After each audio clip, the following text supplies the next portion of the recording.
No, they'll all agree with it. Mm-hmm. Don't get it All twisted. right. Ben is low key a musician. Very low key though. Like do you talk about it, Ben? You want to know, like, I don't Friends, mind friends. talking about it. Ben plays trombone. I appreciate your musician. Oh, I can't speak. I Tonight. got my trombone your right musical here. talent. So we're gonna get started though. I just clicked the go live button. So here we are, ready to get started with first last. Welcome to all of you who are new, and welcome to all of you who have been here for a minute, and goodbye, I suppose, to everyone who's going to be leaving about halfway through this meeting. So with that, I'm going to call to open. Let me get out of the header. I'm going to call to open the last session of the Student Senate for this year at 6:34 p.m. Attendance will be done in a vote that we do later on in the meeting, so be sure to fill that out once I do that poll. Is there any public comment at this time? If there is, please raise your hand in the participants pool, and I will recognize you to speak for 5 minutes. B, go ahead. I just wanted to say that I know that Neha is here today, and I know that she's a very strong student leader.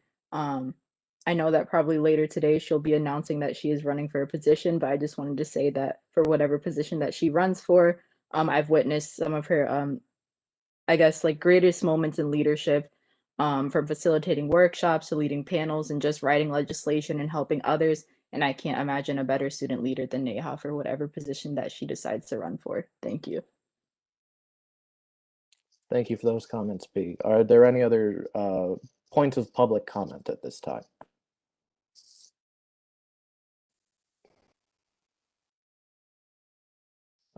Seeing none, we're going to move into reports. So normally what we do for reports is we just kind of say, all of the reports are here.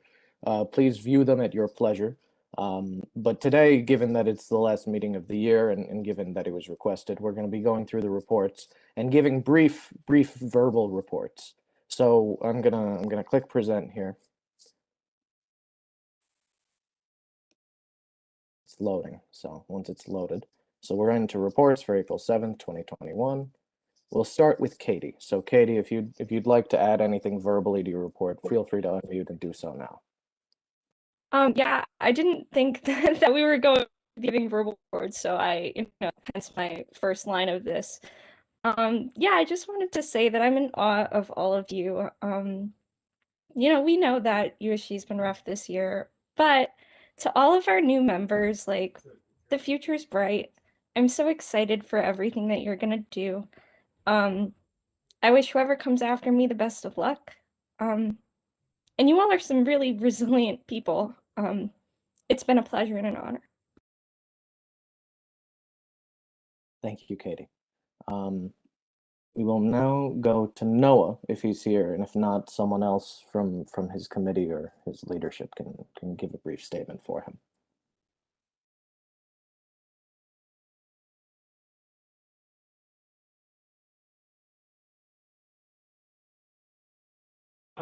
This is Mitch. Can you guys hear me?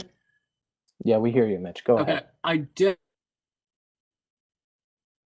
have other people, and I'm sure he'd jump on. But in our meeting yesterday, he remarked, of course, his time leading external and being a part of the USG for the past 3 years, and that, well, he's obviously moving on to the student trustee position. USG will always hold a strong place in his heart, and that he's excited for the future of external, and that he was very, very glad to serve you guys despite everything being virtual this year. What else did he say? He wished we had some in person. Oh, what's that? Is he here? Oh, no, feel free to take over for your report. Yes, sorry to cut you off, Mitch. I was having some problems logging in, but I got everything up now. I realized that there wasn't a calendar invite way too soon, so I was like looking through my calendar. I was like, is it here? Mitch, I'm sure that you did a wonderful job prefacing. I won't take too much of other people's time. What a ride, It's been a crazy 3 years. I can say that we've we've accomplished more than I thought was possible during a pandemic this year. I mean, what an unprecedented time for state politics, for advocacy, and just overall keeping in mind the values that we hold dear here at USG.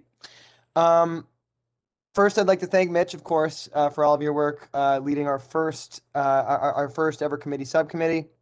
I'd like to thank my deputy director, Lily Foran, for all of your enthusiasm and your hard work. And I'd like to thank Darren Mack for yours as well. And looking back on this, we were able to be instrumental in passing some bills, some real bills, some proposals at the Connecticut General Assembly. And we've built structures that are going to be here long after we're gone. And if that's the legacy we leave, then I'm happy with that. So I guess one final word was that I joined USG about 2.5 years ago. And the first thing that I did when I joined USG was join external affairs. I've always considered being an external affairs member a second, especially when I was a senator. And just being present in that committee was always something that I look forward to every single week. And it's going to be different without that staple here. But I think it's time to pass the torch and give it off to the next generation of student leaders who are going to pick up that advocacy. So I won't get too sappy with it. But I appreciate everybody who was on this call. So sorry about hopping in late, but I guess it's fantastic timing. So, Luis, that's all I had, and thank you everybody so much. It's perfect timing. Thank you, Noah. We'll go now to Christine or someone from her committee's leadership. If they would like to give a brief statement here, they're more than welcome to do so.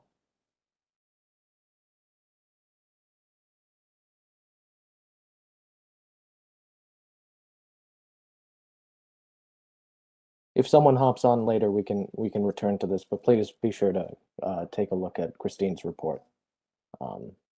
There's some kind words there. So oh, Neha, go ahead. I know Christine will be logging out around 7. If you want to like motion to do that a little later, or Yeah, just wait if till we're 7. still in reports, when that comes around, we can hop back over to her, or even if we're still in the minutes, we'll hop back to her report. So we'll come back here around 7. So someone please text me or let me know if you see Christine hop on. We'll go now to student services. So Becky, if you're here, or someone from your committee's here, go ahead. Hi, I'm here. So happy to see you all. Happy Wednesday and First Class Senate. I'm so proud of you all for a great year. Thanks so much for making it a great senior year for me. And we've just done so much and started so many amazing conversations. You know, we're wrapping up, but we also still have a few things brewing, so keep eyes out. So yeah, you all should just be proud of yourselves for where you're at, for making it through this year, in life, in school, in USG, and in general. So I'm always here for you. Even if we haven't had a chance to connect or talk, feel free to reach out. I'd always love to talk with you or be your friend. I'll still be around in the Hartford area, so we can meet up. And I'll definitely be coming back to visit from time to time. So I just am so appreciative of our StuServe fam. My amazing Deputy Kavya really kept me afloat this whole year, and all of our amazing subcommittee coordinators have just really blown it out of the water. So can't wait to see what more is to come for student services, which only breeds excellence. So thanks so much. Thanks, Becky. We'll now go to Fabio.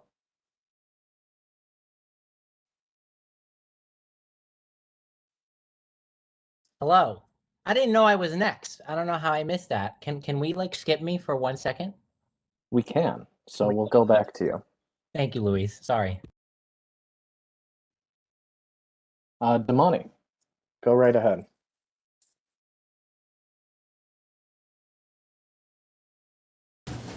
Hello. I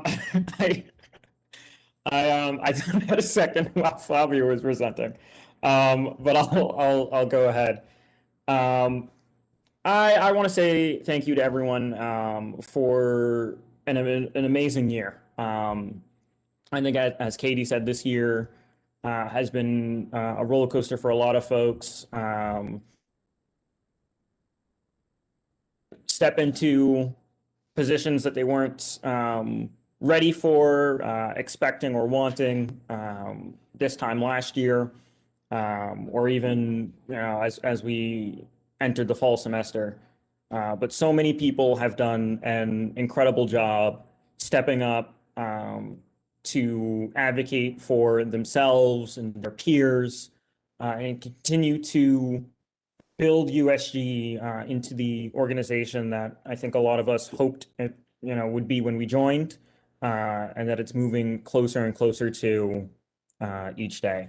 So absolutely want to give a huge thank you to everyone here in the Senate, the folks who I've served with in the executive branch, and of course our justices as well, for the literally countless hours on the clock, off the clock, awake, eating, dreaming for some of us. Thank you all so much for your incredible dedication to the students and to the student government. That's my report.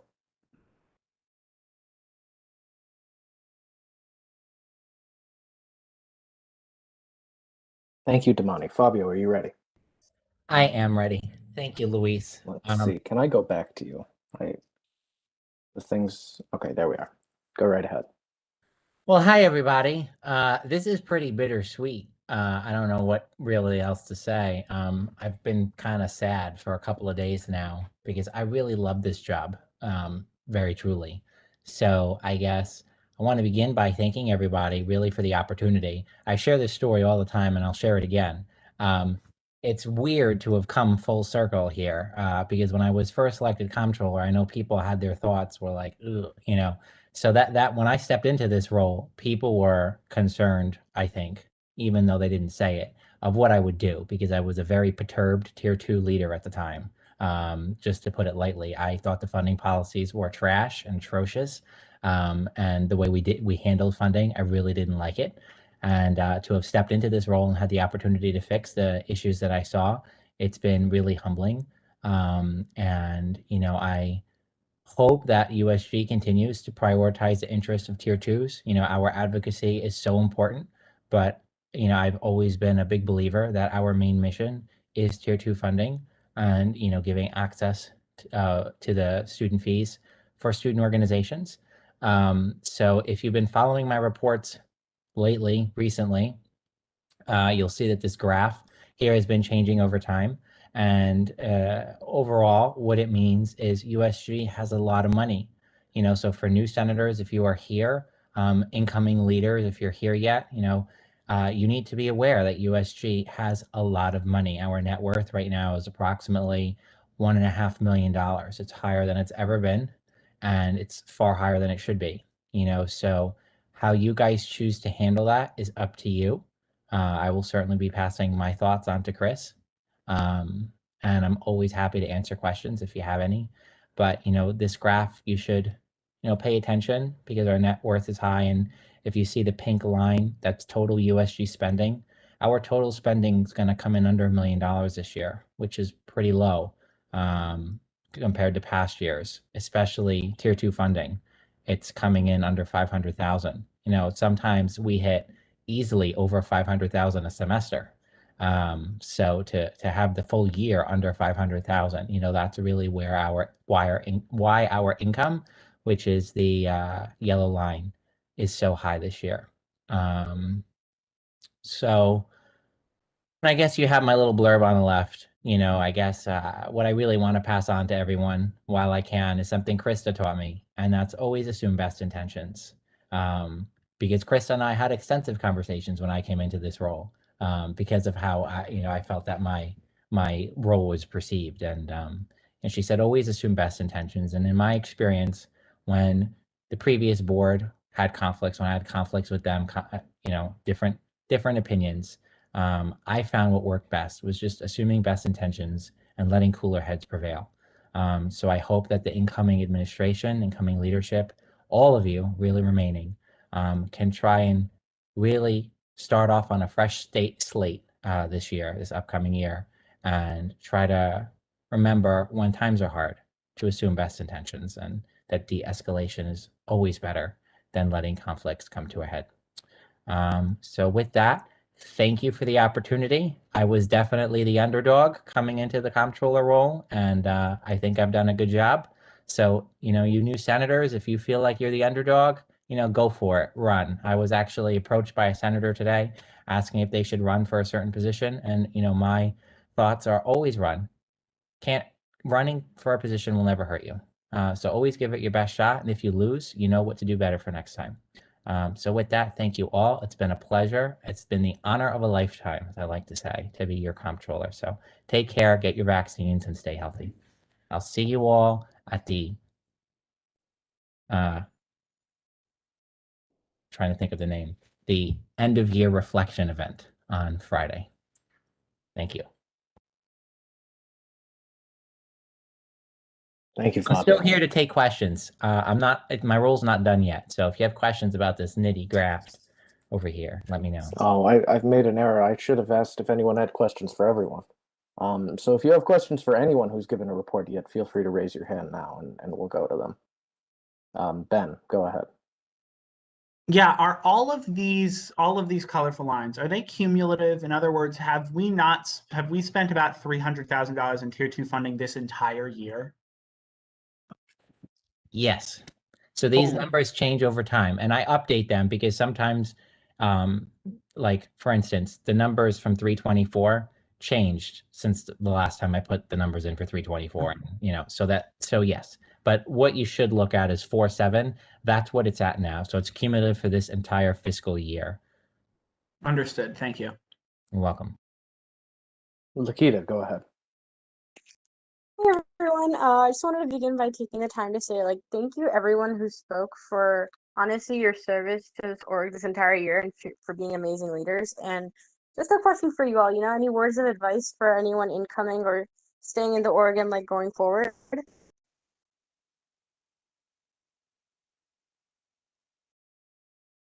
Does anyone who's given a report so far want to answer that? I've given my advice. I'll say it again. Always assume best intentions and take the risk. All right. Thank you, Fabio, there. A great question. I'd be happy to respond. It's hard to follow Fabio. But I say this all the time, but just remember USG is supposed to be fun. Even though some of us are in jobs and paid positions, but it's still supposed to be fun, and think of what you want to do. I think it's easy to get wrapped up in the pressure to overperform and to spit out initiatives, events, projects, etc. But just think about what you really want to do. Think back, if you were a freshman, what would have benefited you? What do you wish you had, or you wish you could have given you? Stuff like that. And sometimes it's okay to, just as always, we say step back, take a break, take some time off, and circle back to it. The initiative, the email, it'll still be there in a few weeks or in a month. And that person will still want to talk to you, I'm sure. So always prioritize yourself and never let USG consume you. So if that means, a hand, a foot away, whatever that might look for you, but, good luck, and can't wait to see all that you do. All right, we'll go to Katie, and then we're going to move on to the next report, which I believe is Caleb's. Yeah, all I want to say is sort of like to Becky's same point. Don't make USG your entire life. It can easily become your entire life. It's good work that we do, but you all are students first. I say that as your lovely academic affairs director. You all are students first. Do the assignment over the initiative if you need to, and make sure that your mental health, your physical health, your overall health comes first. All right, with that, we will go to Caleb. Thanks, Louise. This meeting has been a long time coming. It's been a long year for everybody here. There's been some real highs, some real lows across the board, but everyone who's here right now deserves, a degree of congratulations for still being here, for pushing through, for persevering. So, everyone can pat themselves on the back a little bit for that.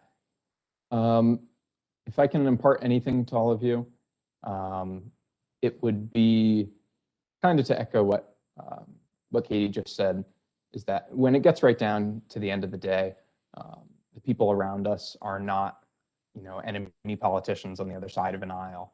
They're not, combatants. These are our peers.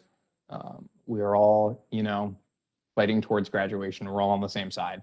At the end of the day, this is not a real government. So, keep that in the back of your minds, because it's something that is easy to forget if you don't think about it. And like was said, USG can certainly consume you if you let it. So don't let it. But I have to give a quick shout out to my justices. Thanks for having my back through this past year and helping us hold it down. And yeah, that's about it. Good luck to those of you who are still staying here. But like was said, don't be afraid to take time for yourself, because that's what's most important. Thank you, Caleb. Are there any questions for our Chief Justice?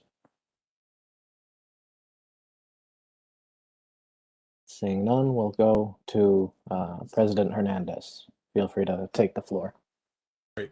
Thank you, Mr. Speaker. And I've left a note here for you all, but I'll briefly go through my report as well.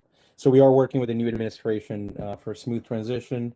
We've had some great conversations, and I'm really excited and really confident in the leadership that Mason and Ethan are going to bring to the student government and the wider Uconn community.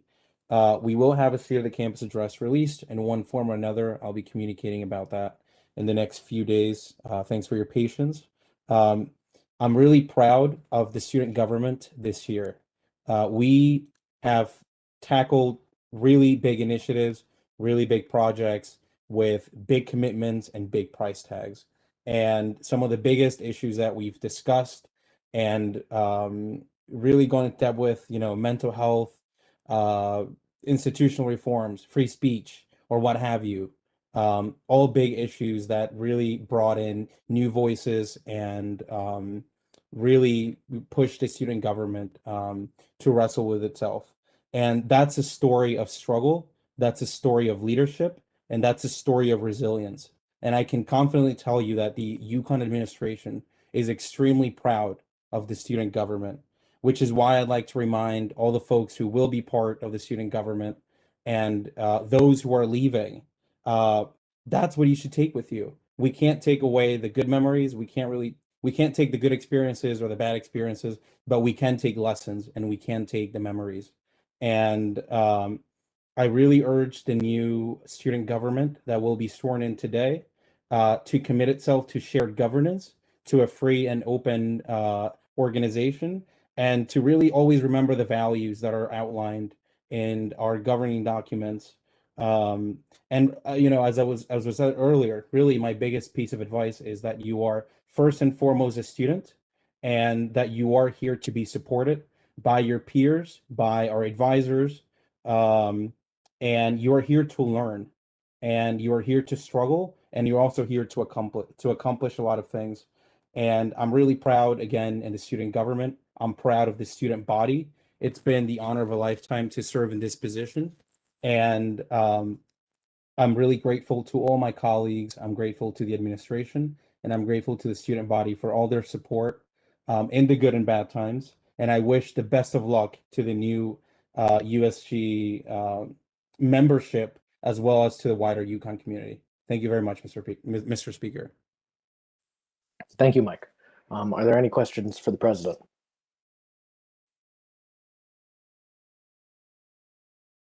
Seeing none, we're going to move on to my report. I'm going to give half of it now and then half of it before I relinquish the gavel for the last time. So just be aware that the meeting is being live streamed. You can pull it up on another computer or another window if you'd like to. At UCTV's YouTube channel, it's there right now. All of our faces are there with this PowerPoint and all that. So just be aware that's happening. All of the recordings from the time I've been speaker are going to be up there hopefully by the end of this year. So we've been working with them to make that well. It's been a great time. I've had a great Senate leadership, and you're going to get a bit more thorough of a goodbye from me at the end of this meeting. So just keep that in mind. Are there any questions? All right, seeing none, we are going to leave reports and enter into consent items, of which we have none. So we will move past consent items to approval of the minutes for February 10th, 2021. They are attached here. Is there any discussion on approving the minutes from February 10th, 2021?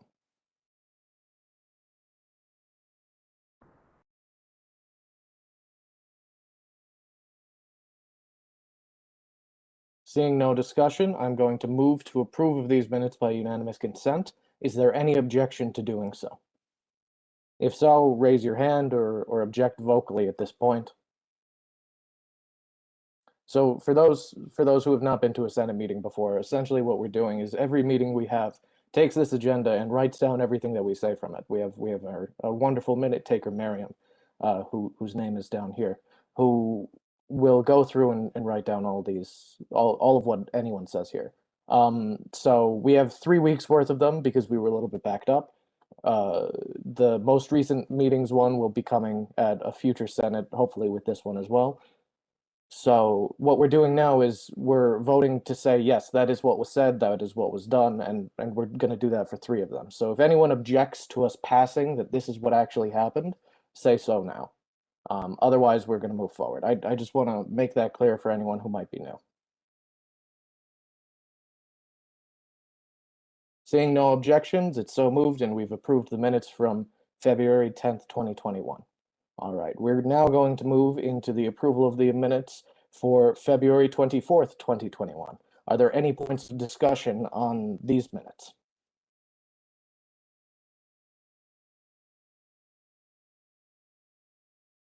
Seeing none, once more, I'm going to move to forward these by unanimous consent. Does anyone object to passing these by unanimous consent? If so, unmute yourself, raise your hand. Seeing no objections, it is so moved. We will now move to the approval of the minutes from March 3rd, not 2031, 2021. So these are the minutes from March 3rd. Is there any discussion on the minutes from March 3rd? Seeing none, I'm going to once more move to forward these by unanimous consent. Are there any objections to doing so?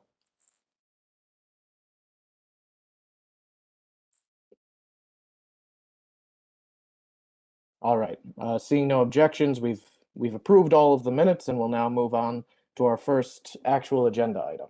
So we first have the confirmation of the Creating Caring Communities ex officio senator. Are you here currently?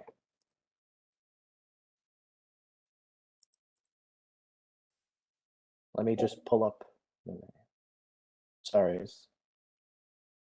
Neha, I saw you unmuted yourself. Go ahead.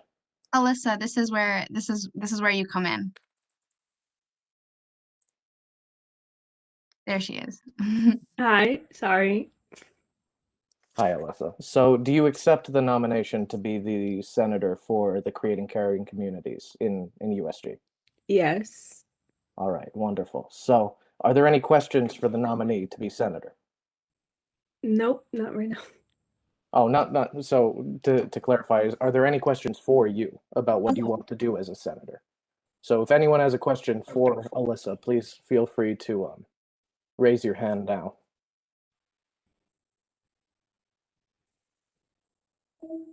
Neha, go ahead. This is just a question, Alyssa, to clarify. Could you describe what Caring Communities is so that people know? Oh, yeah.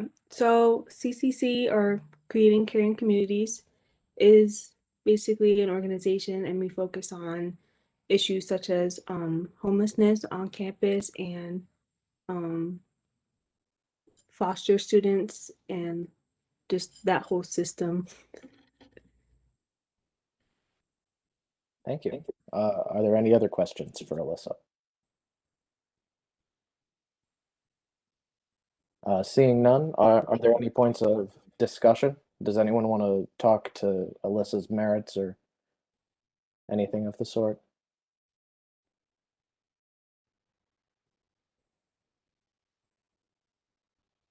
All right. I'm sure you'll do a wonderful job in Senate, Alyssa. So I'm going to move to confirm Alyssa as the Creating Caring Communities ex officio senator by unanimous consent. Does anyone object to bringing Alyssa into our body and confirming her as a senator?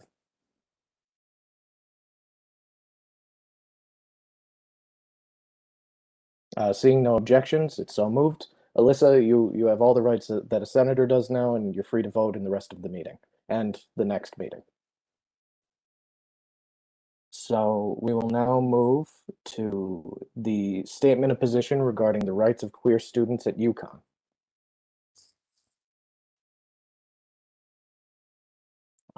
I will yield to the authors to introduce this legislation.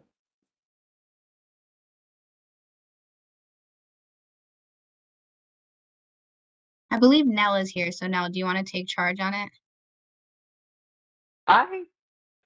Yeah, I can give it a shot. Can people hear me? Yes. All right, Yes. perfect. So, hi everybody. There are a lot of folks here that I haven't met before. My name is Srinath. I am one of the people responsible for helping aggregate this this wonderful legislation. In addition to Neha Wilshad and so many other people who worked really hard on putting this all together.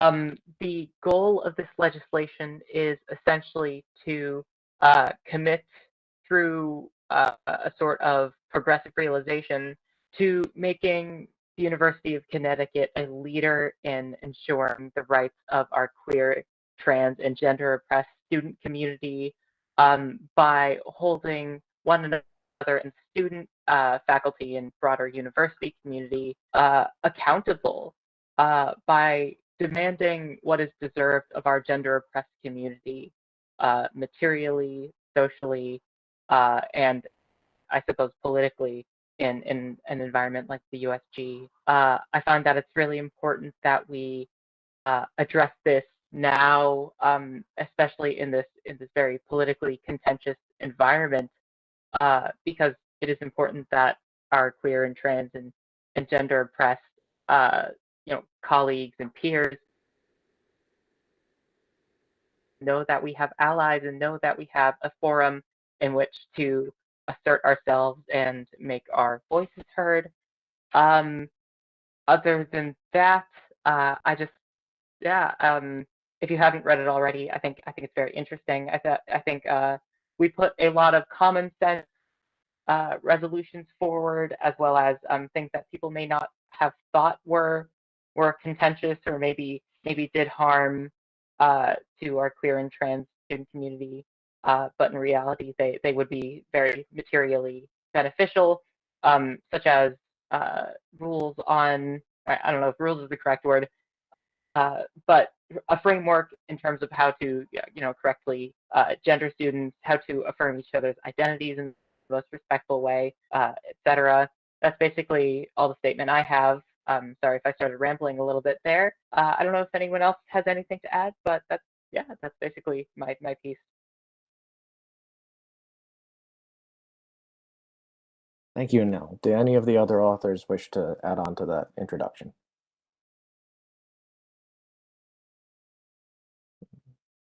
Are there any questions on this legislation? Ben, go ahead. When have harsh sanctions, censures, and penalties ever changed? Generally, when stuff like that happens to people, it just radicalizes them further into their hateful views. Like, how do you hope to avoid that? Kavya, is your hand up to ask a question or to answer the question?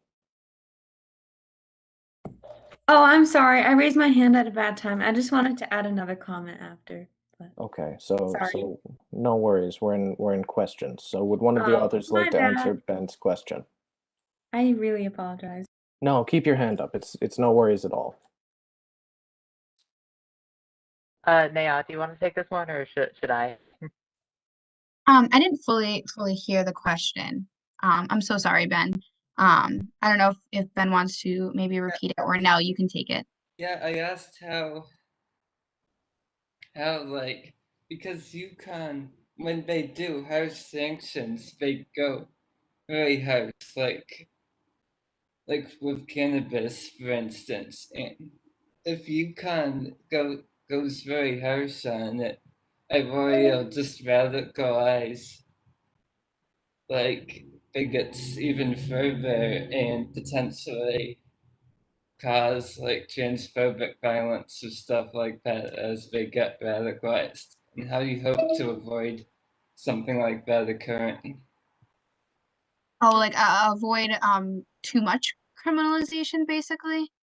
Yeah, like that goes beyond helping them find the right views and just makes them angry and radicalizes them further to hate. Okay, yeah, Thank you for your question. Go ahead, Neha. that makes perfect sense. And you guys now, and I see Ben, you have your hand up, so you can add on to this. But the therefore be it resolved, I think kind of talks about what we really want, and it's not pressuring police. We're just talking about pushing admin to really talk about this conversation of accountability. We're not saying what accountability truly is. We're kind of leaving it at the hands of administration, but pushing them to at least hold people who aren't being nice to the gender nonconforming students or gender oppressed students to just hold them accountable in their own way. We're not talking about policing. We're not talking about criminalization. All we're talking about is that they deserve equality in rights, and UConn's administration needs to see that through to make sure that everyone has equal rights on campus, especially people who have not historically had that right. And I think, Ben, I don't know if you've read it all, because I do know you read legislation, but to read the therefore be it resolved, we're just pushing conversations, urging conversations, and urging accountability, but we don't define what that accountability may be, because that's not that there's laws behind that, and we know admin will have that discussion. Okay, so I'm going to limit questions and answers to one answer per question. And then if anyone would like to continue to speak during discussion, please raise your hand then. So please keep your hand up at this point if you specifically have a question about the legislation, and we'll get to comments on the legislation in a moment. So are there any further questions on this legislation?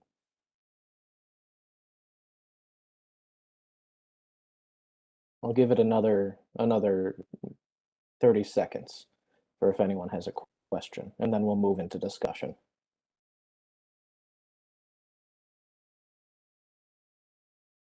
All right, at this point, I don't think anyone has a question, so we're going to move into discussion. Please feel free to raise your hand now if you'd like to discuss this legislation. I know, Kavya, you had your hand up before, so I'm going to go to you and then Katie. Hi, I just wanted to quickly say that, like, everyone who worked on this, congratulations. This is such an amazing piece of legislation, and I'm so proud to know all of you and work with you. And we're making strides towards greatness at this university. So, yeah, I'm just proud of all of you. Thank you. Thank you, Kavya. We're going to go to Katie now.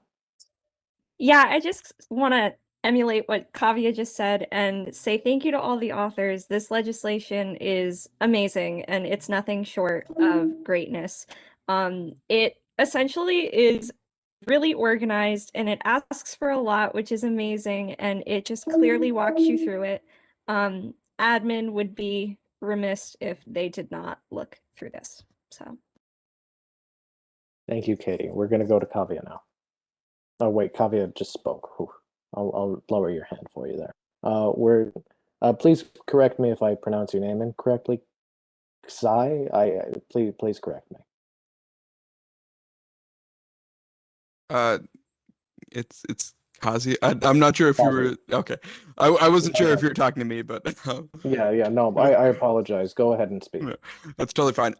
To address sort of what Ben's concern was, I think the important thing to do with bills like this is what we don't want to do is we don't want to say you can't specifically be rude to us. You know, as a member of the LGBT community, although I'm not although I'm cis, I am part of the LGBT plus community.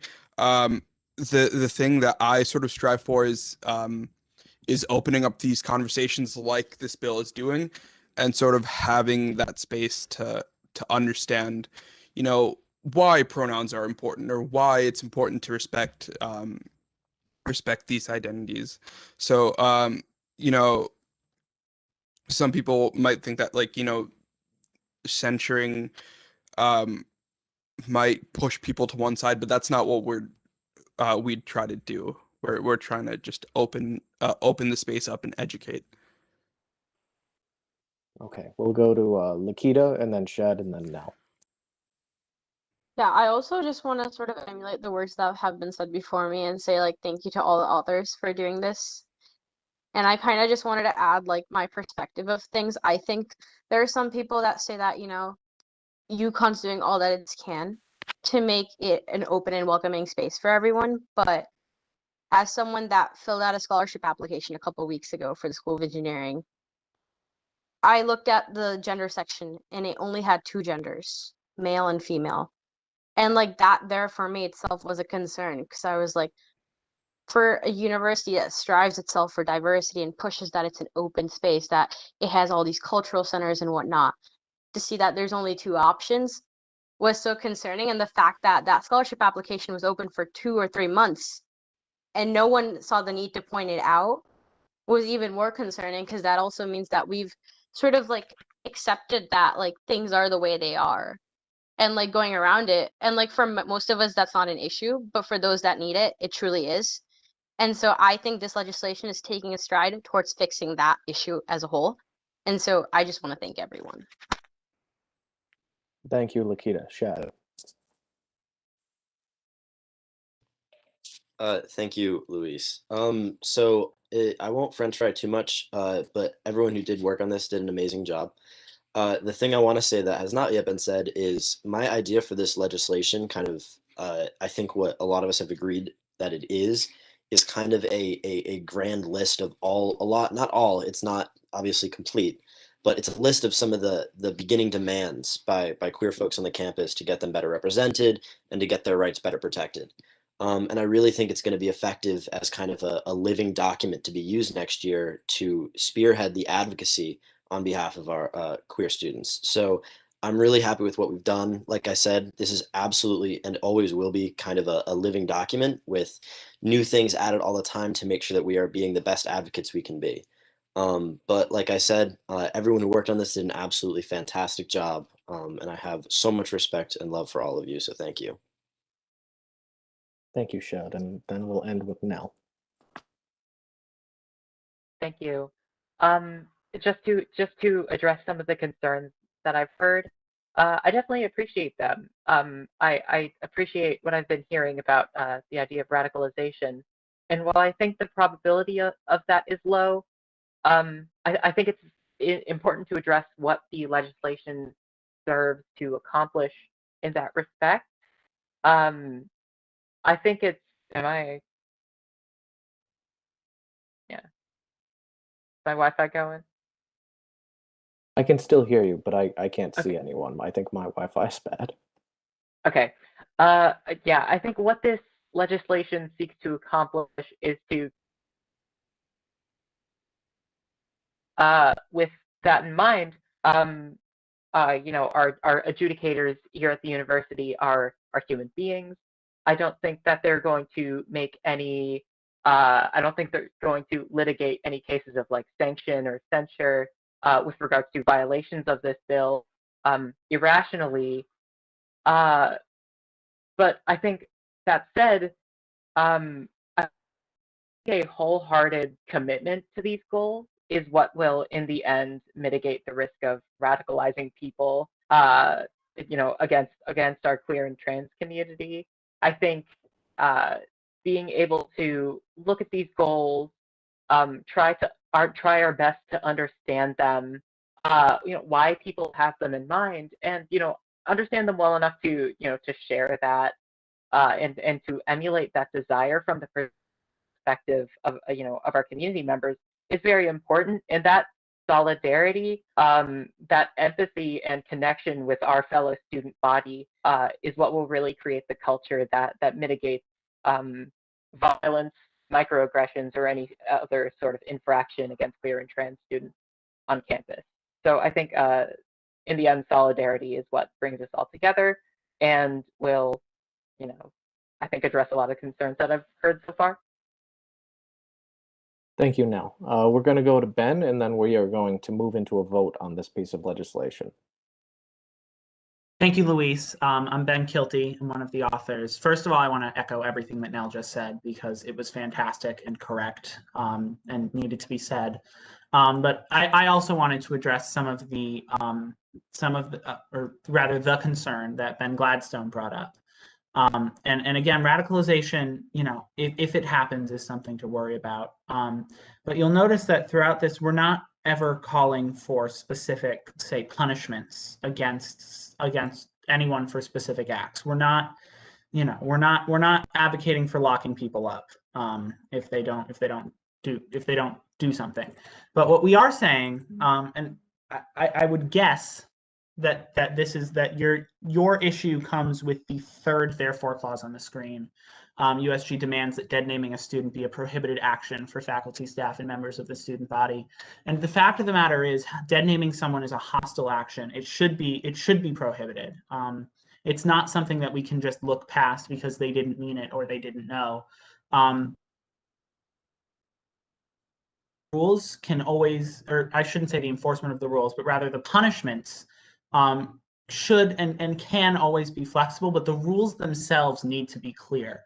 Dead naming a student needs to be, and really dead naming anyone needs to be prohibited because that's the only way that we can truly even start to create a community of tolerance and respect.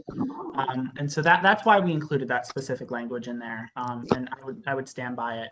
Ben, if you take issue with a different part of this legislation, and if I just vastly misinterpreted your point, please speak up and we can talk about it. So I did say that we were going to move into a vote after this. My apologies. But I'm going to allow 2 more speeches, and then we're going to move into a vote. So we'll go to Ben Gladstone, and then we'll move into another speech, and then we'll move into the vote. So Ben, go ahead. My problem was with the part, it's like we support, like, because since it's not clearly defined who's gonna do it, and UCPD has a tendency to deal with things in a very dangerous way, but they might try to deal with this issue in the same way. Thank you, criticism. Oh, sorry. Are there any other speakers at this time? I don't think that's going to be a problem. And after I heard the explanations. All right, thank you. So if there is another speech, we'll go to that and then we'll move into the vote. So, all right, we'll just move into the vote then. So I'm going to now open the poll. So there are 5 options this time. We normally do 4. So this time we have 4 against, abstain, not a senator yet, but will be when first comes. So please fill it out accordingly. So only vote if you're currently a senator. Do not vote if you won your election, but you have not been sworn in yet. If you have won your election but have not been sworn in yet, please choose option E, not a senator, but will be soon. If you're just not a senator, choose not a senator. Other than that, senators, please choose from the first 3 in accordance with how you feel about the legislation itself. The poll will be open for another, I thought I changed it to 2, so I guess it's going to be open for another 4 minutes and 30 seconds, as opposed to 1 minute and 30 seconds. So please get your votes in soon so that we can move forward. We currently have 22 people who have not started and 10 people who are in progress. So please just fill out the poll so that we can move forward. Luis, for those of us that were elected but will not be senators come first last, do we just put not a senator? Exactly. Got it. Thank you. This is more for attendance in first last as well. I want to be able to have a handle on who's a senator and who's not at that time. We'll probably be doing another attendance then, but then again, that's not me. So I assume Ethan will be doing another attendance then. just to get a handle on who's a senator. And here. All right, we still have 13 people who've not started, but the vote is pretty definitive, so we're gonna move forward. I'll announce the official total once it's over. So in a vote of 27 to 3, this piece of legislation passes. I'll give the updated vote tally at the end of the 3 minutes that's left, but there's no chance it's anything but passing at this point, even if all people voted against it. So and they were senators, that is. So we are now going to move into discussion, and I'm going to hand it off to our Public Relations Director and our Chief Diversity Officer for senior accommodations, because I believe they've been the two heading this up. So whichever one of you wants to take the floor and go right ahead. Hey, Luis, we're going to do those between the two meetings. Oh, between the two discussion, meetings. yeah. Oh, I was not under that impression. My apologies. That's not what I was told. Okay. What point of information? Order. Yes. What does that mean? Okay. So after this is adjourned, but before the next meeting begins. So when does my term end? Because I'm doing payroll right now. I don't know when Chris is sworn in. Caleb? Well, when's Caleb? No, So- I'm gesturing to Caleb. He But- says The term ends at the end of the meeting, in my estimation, but I'll defer to the Chief Justice on that. Okay. Here, he's coming. Let's hope that it's when Chris is sworn in. I think that makes sense because then there would be no Yes. comptroller for a little bit. Yes, you're correct, Fabio. Okay. Okay. So it's when Chris is sworn in. All right. So when the new people are sworn in, the term is. I would have liked to be done with payroll if you made me be done with it, but wouldn't be fair to Chris. Thank you. All right. So apparently this is not the way it's going to be, even though, okay. So we're going to move into final thoughts. So before we move to final thoughts, are there any points of discussion for this year to be had before we move forward?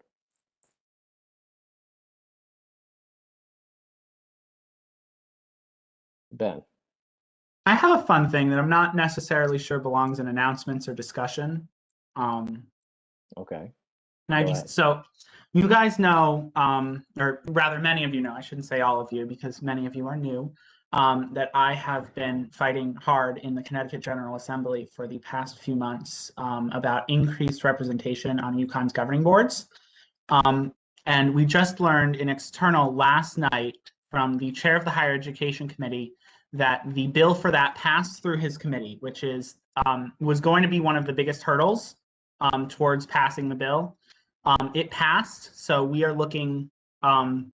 We're now moving the advocacy into the whole House and the whole Senate, which is just very exciting. And I want also Noah, Lakita, and just everybody else who has been working with me on this so far. It's really been great. And while it's not over yet, I'm just very excited. All right. Thank you, Ben. Are there any other points of discussion before we move to final thoughts? All right. Is there anyone who's leaving and would like to leave a final thought in a minuted meeting of USG before we close out here? Ben, go ahead.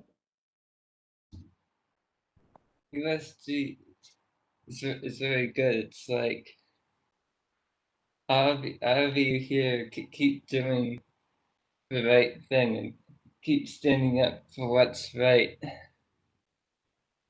You have freedom under the Constitution. Use it to help the students.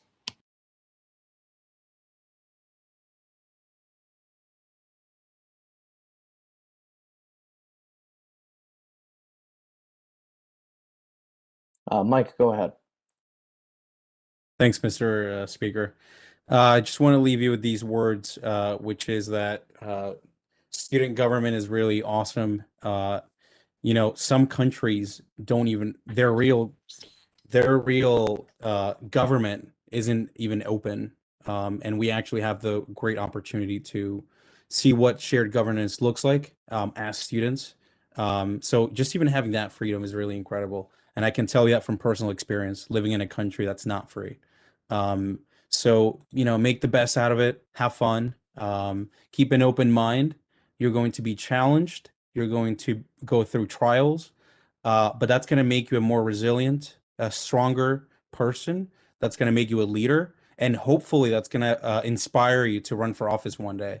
And I look forward to seeing folks on this call running for office in Connecticut, hopefully, in the next few years. And best of luck to you, and hope to see you in person. Oh, and great news. One of the big lessons we learned this year about governance in general and just leadership and student life is that it needs to happen in person. So I know that the school will do everything it can to make sure that USG can happen in person. That's really exciting.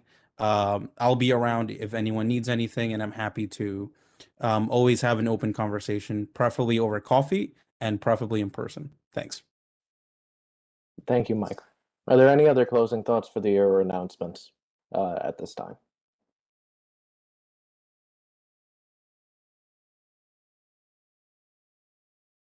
All right, seeing none, I'm gonna give a brief statement, and then I'm gonna gavel the meeting out, and we're gonna move into the senior accommodations and all that. So, it's been an absolute honor to be the Speaker of the Senate from October 14th of 2020 until now. I went back and I actually checked which day it was that I got sworn in, because I was curious how long it had been, how many meetings I had gone. I think I've been around here for 10 meetings now in charge of the USG Senate, and it's been one of the best experiences I've gotten at Uconn. It's been turbulent, it's been difficult at times, that we've definitely had our fair share of quarrels and difficult issues. But the people in this room are the reason why you got to come back and do it at the end of the day. At the end of the day, we're here to help the students, and we are students. So we have to put ourselves first, and we have to advocate on behalf of ourselves. I never would have been able to make it through this year without a number of the people in this room. I know that my Senate leadership has been amazing. Whichever one of them goes forward in this position next year will do a wonderful job.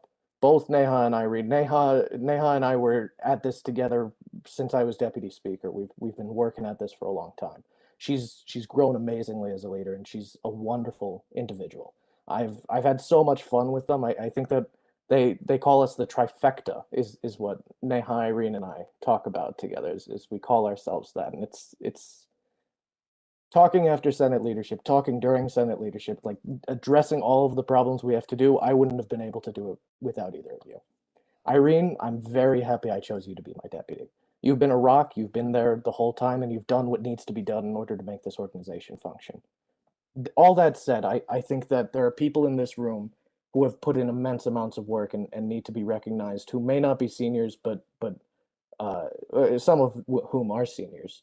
Shad, this organization would have sank over the summer if it wasn't for your leadership. This organization owes you more than can be expressed with words. Fabio, you came in and you became the embodiment of a comptroller. There are people who don't know what a comptroller would be without thinking about Fabio Sacamano, and it's absolutely wonderful. Damani, if there's anyone who ever knew any more about USG than Damani, I would be shocked.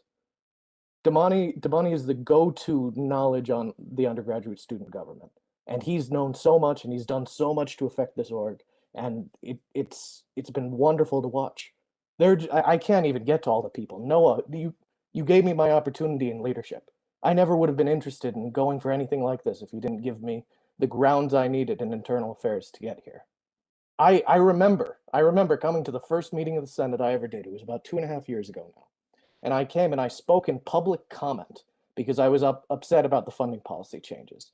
I got up there and I gave my whole spiel, and the Senate voted the way they wanted to. But in that moment, I decided I wanted to be a part of it. I wanted to be a part of making the decision. I wanted to see how things were done. And I then looked at our governing documents and I said, those could be better. So I went about it and I tried to improve them in ways that I could. I worked with people, I talked to people, and I had a great time doing it. I wasn't always the most popular guy. I was kind of annoying. I sat there talking when other people would rather that I kind of just shut up and let things be the way they were. But I wouldn't undo any of it. I've had a wonderful time in the undergraduate student government. I never thought I would have been the speaker, but I've enjoyed doing it nonetheless. And for that, I thank all of you for being the Senate here.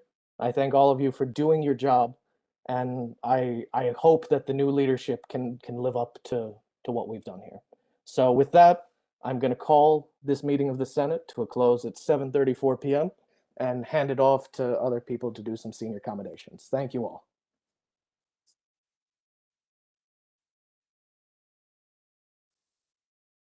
Thank you for that, Luis. So now we're going to move into senior commendations. As many of you know, we've been collecting these for the last 2 or 3 weeks. I want to first of all thank all of you for submitting many as you did. We ended up with about 500 submissions, a little bit more than. So seniors, absolutely, there is a ton of love for all of you. And some of these were extremely heartwarming. I'll note that some of them had to be removed mainly because they were a little too inside-y, like if read out loud in front of a group. While it might have made that person smile, it might have made everyone else kind of raise an eyebrow. So those some of those might still be on the document that the senior receives, but it might not necessarily be read out loud. The way that these are going to run is if you are here and a senior and you have a commendation, then we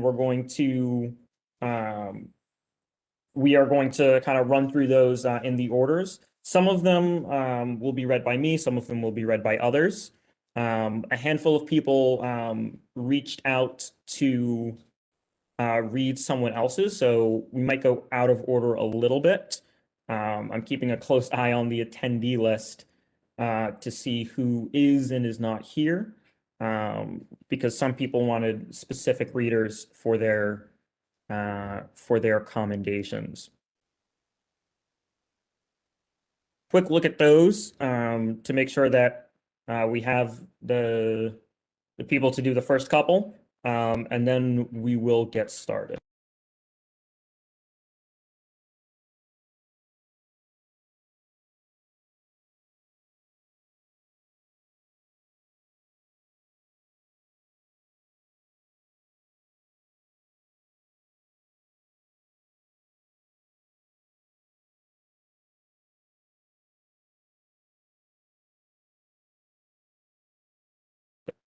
Okay, so first up, so actually, before I say who's first, after each commendation, the senior in question is going to get an opportunity to speak, talk a little bit about their time in USG, perhaps wipe some tears away, and address folks for a moment. So our first senior is Fabio, and his is being read by. Why am I first? I'm kidding. Because on this list I have, I put your name first. Oh, Jesus.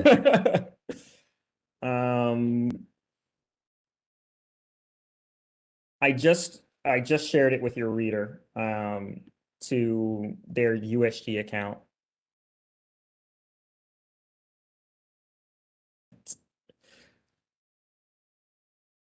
All right, Fabio, you've got me. I knew it. Yeah, I had a feeling. Whereas Fabio Sacamano has dedicated 3 years to the undergraduate student government, serving as a community senator and comptroller. Whereas the senator, Fabio, never failed to make a Senate meeting interesting. Whereas Comptroller Sacamano is the most unrecognizable from the senator he came in as, and has positively impacted the experience of countless students. Whereas every week that goes by, Fabio looks more and more like a Fabio. Whereas Fabio became the thing that he sought to destroy as the president of a Tier 2 organization. Whereas Fabio is the best EMT and comptroller out there. Good luck with med school. Whereas Fabio is the longest standing, highest ranking white man who hasn't been canceled in this organization. Whereas Fabio is the nicest best except timesheet supervisor ever. Whereas Fabio railed against compensation and then added 3 paid positions under the comptroller. Whereas Fabio Sacamano cannot correctly say Joseph Briarty or President Tom Katsoulias and continues to butcher their names whenever he brings them up. Whereas Fabio Sacamano is the only soon-to-be doctor I know who is also comptroller, who can also run a 5-minute mile. And then it's a shocked emoji. Whereas Fabio's hair is cooler than a chia pet. Whereas Fabio Sacamano shall go down in USG's history for his Model UN quick debate skills, fire suits, and his impressive work ethic as USG comptroller. Whereas Fabio submitted a literal FOIA request in a USG presidential election. Whereas Fabio voted against compensation but benefited from it more than any other member. Whereas Fabio was more content to work by himself rather than with his colleagues. Whereas Fabio was the Bloomberg 2020 train for the money. Was on the Bloomberg 2020 train for the money. Whereas Fabio will be the first medical doctor elected president of the United States of America. Whereas Fabio would prefer that all positions elected by students sit close to the speaker at Senate. Whereas Fabio's op-eds always make me feel warm and fuzzy. Whereas his hair is the main attraction in Senate. Whereas in spite of our differences, I will recognize his contributions to the student experience at Uconn. Whereas I wish I had met Fabio earlier and gotten to know him a lot sooner. Whereas Fabio is going to make an amazing doctor. Whereas Fabio did not die the hero, so he lived long enough to see himself become the villain. Whereas Fabio proposed regulations on the comptroller when he was a senator and has been the only comptroller who has been affected by them. Whereas #Fabio knew. Therefore be it resolved, the undergraduate student government recognizes these and the many other unsung contributions Fabio Sacamano has made to this organization. Therefore be it finally resolved, the undergraduate student government is deeply grateful for Fabio Sacamano's dedication and commitment during their tenure in the undergraduate student government and wishes them the best in their future endeavors. Authors the undergraduate student body, sponsors the undergraduate student government.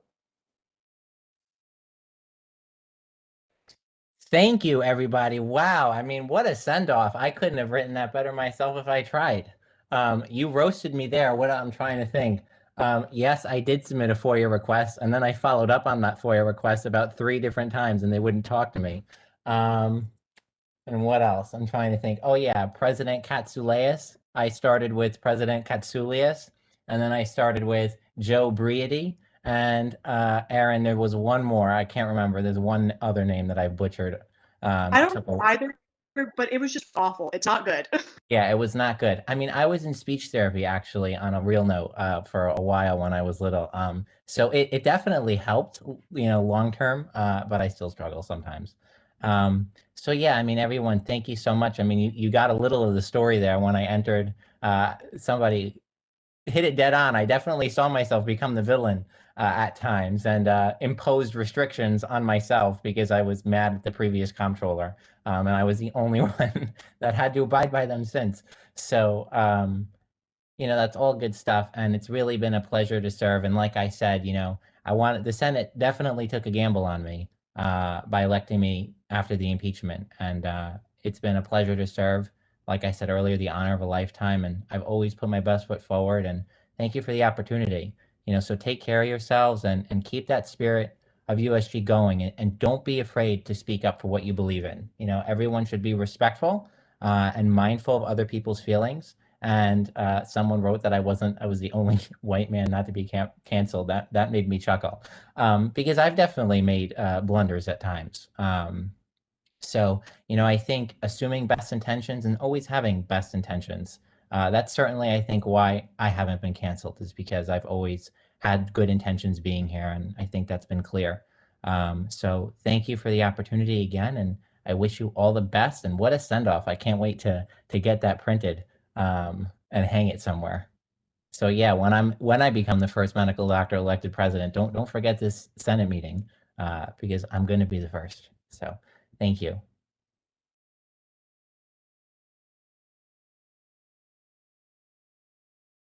Thank you for that, Fabio, and we will miss you so much. Next up, we have Anna's commendation, and that's going to be read by Aaron. Yay, Anna. Woohoo. Awesome. Okay, so for those of you that don't know, Anna's a member of the funding staff. She's a senior. She's graduating. Here's her commendation. Okay, so a commendation regarding the undergraduate tenure of Anna Scopatoni. Whereas Anna Scopatoni has dedicated 2 years to the undergraduate student government, serving as member of the funding staff. Whereas Anna Scopatoni is the oldest member of the funding staff and has self-nicknamed herself Old Bag. Whereas there is some Italian on here that I don't know how to read, and I know Fabio sent it because he's the only one that talks to Anna in Italian. So Anna, you can just experience that when you see it. Whereas my mentor always has my back and I wish her the best of luck.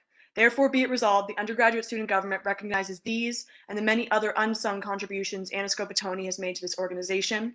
Therefore, be it finally resolved, the undergraduate student government is deeply grateful for Anna Scopatoni's dedication and commitment during their tenure in the undergraduate student government and wishes them the best in their future endeavors. Anna, thank you so much for everything you've done for funding staff. It's been a tumultuous ride, but please feel free to say some words. Wow, thanks, Aaron. I'm really surprised nobody mentioned my memes. For those of you who don't know, I make memes roasting USG on the reg, and I send them to the funding staff to make fun of us all. Grazie Fabio, questo è troppo lungo e ho fame. This is, I love USG. I steal from it constantly and I make memes, and that is my 2 words. I hope you all have a great rest of your spring and summer, and that this we're recording. I really shouldn't swear. This GD pandemic be done soon so we can all meet and you can all see my meeting, and they are really funny. So thank you guys. As a note on that front, I can stop both the recording and the live stream if people prefer that. That might be an idea. So we'll resume both of those later. Didn't know this was being live streamed. You are all going to be lucky to have her. So congratulations to Chief Justice Holly Ann Lau. Thanks, Caleb. I guess I will take it away and call this first Senate to order. And we'll start out with public comment. So if anyone is here that wants to, from the public that wants to say something, please raise your hand. All right, Katie, you may speak. Awesome. I will try to keep this pretty concise, but I know our lovely Neha is running for Speaker of the Senate later on. I just wanted to take a minute to speak on her behalf. I have gotten to know Neha very well this year. I would argue that she is my #1 supporter when I've needed it the most. As we all know, my term's coming to an end soon, but I know as a leader, from a leader to all of you new senators, USG should be a home, and what would make USG a home is the people in USG. I have no doubt in Neha's capabilities as a leader. She has always supported me, and I'm not even a senator, so like that's not in her job description to, support me. But USG needs to be a home. I know that she can make it a home. I have no doubt that she would carry the speakership with grace, and I guess that's really all I have to say for now, but I trust you all to make an informed decision on who your next speaker should be. Thanks. Thanks, Katie. I think Ayana had her hand raised next. So Ayana, would you like to speak? Yeah, so I wanted to say I'm really excited for Ethan and Mason next year. I know I won't be here to see your greatness, but I'm sure I'll see it on social media and stuff. Like excited for both of you. And I specifically wanted to say to Ethan, thank you for always being just a friendly face and someone to support me when I felt that nobody else in USG did. So to anyone else in USG, he's great. And yeah, I just wanted to say that too. I forgot to say it when you were speaking for me because I didn't realize you were going to do it. But yeah, so thank you so much and much love to you and Mason as well. So excited for y'all. Thanks, Ayana. And B, you have your hand raised. I just wanted to say it's been an honor working with Mason as a public education outreach chair of UCO. It's been an honor working with Michael Christie as the president of Power Up. These are two wonderful men, and I can't wait to see everything that they do coming into USG this time around. And I'm just very excited to see everything. And I know that they're going to be taking on so much. And same with Ethan. I just have so much hope for this presidency and this year round. And I just wanted to kind of reiterate what Katie said, that earlier I made a public comment in the last meeting stating my support for Neha, but I just want to say as a queer student, Neha has just always made me feel extremely welcomed and loved in USG, and I can't thank her enough for that. Thank you, B. Does anyone else from the public want to speak before we move on to the next item on the agenda? Okay, great. Okay, Lily, you can speak. Hi, so I'm Lily. I'm speaking as a, member of the public. I guess I am also Deputy Director of External Affairs, and I'm speaking on behalf of Irene right now.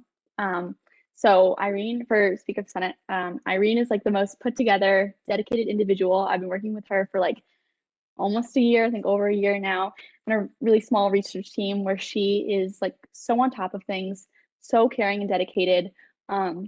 She really cares about the Uconn community and other people, a very empathetic person.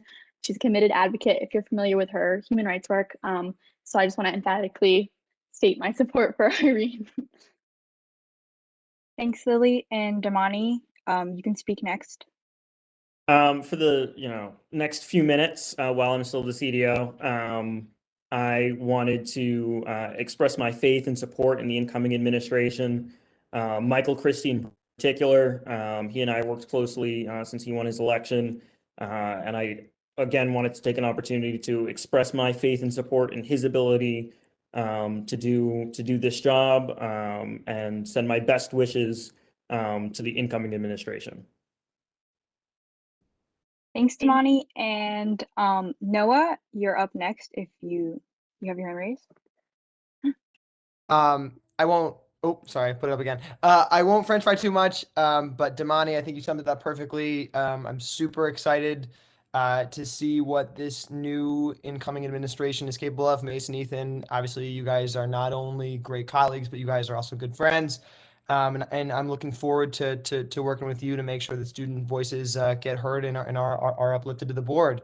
As for USG stuff, I strongly urge. I'm super excited, of course, to see Michael, everything that you do. I think that you're great for the role, and I'm so excited to see that.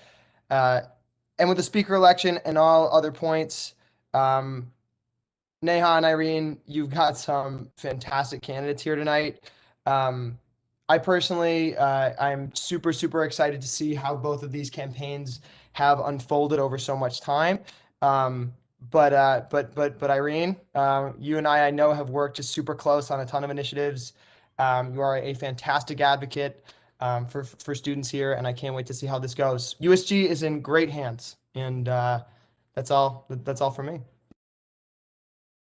Thank you, Noah. Does anyone else from the public want to speak before we move on to the next item on the agenda? Okay, great. So we're going to move into next item on the agenda is the oaths of office. I'm just going to go in the order under the bylaws. So first up is swearing in all the new senators for their terms that they won during this earlier spring semester. We're just going to swear you guys all in together. And as much as I would like to say for you guys all to turn your microphones on, it might turn into another. We are actually gonna do senators probably last, actually, as I look at the order again. So we're gonna start with president. So Mason, get your camera on. You can get your audio on, and I will just repeat after me. I will probably try to break it up so you can remember it. So I state your name. I, Mason Holland, Do solemnly promise to uphold and defend the Constitution bylaws, and rules of the undergraduate student government at the University of Connecticut in stores. Do solemnly promise to uphold and defend the Constitution, bylaws, and rules of the undergraduate student government at the University of Connecticut in stores. As president, I promise to execute all duties and responsibilities vested in me, I promise to execute all duties and responsibilities vested in me, and shall faithfully champion the general interests and concerns of the student body, and shall faithfully champion the general interests and concerns of the student body, by whom I have been granted this authority. by whom I have been granted this authority. Okay, congratulations. You are now sworn in as president. Thank you. Next up, we have Vice President Ethan. So same thing with you. I state your name. I, Ethan Worsler, Do solemnly promise to uphold the Constitution, bylaws, and rules of the undergraduate student government at the University of Connecticut in stores. I do solemnly swear to uphold the Constitution, bylaws, and founding documents. I forget the term now. I'm sorry. I'm doing it now. It's okay. Can you again? Yeah. Yes. Yeah, I agree with that. And rules of the undergraduate student government The rules of the undergraduate student government at the University of Connecticut in stores. at the University of Connecticut in stores. Thank you.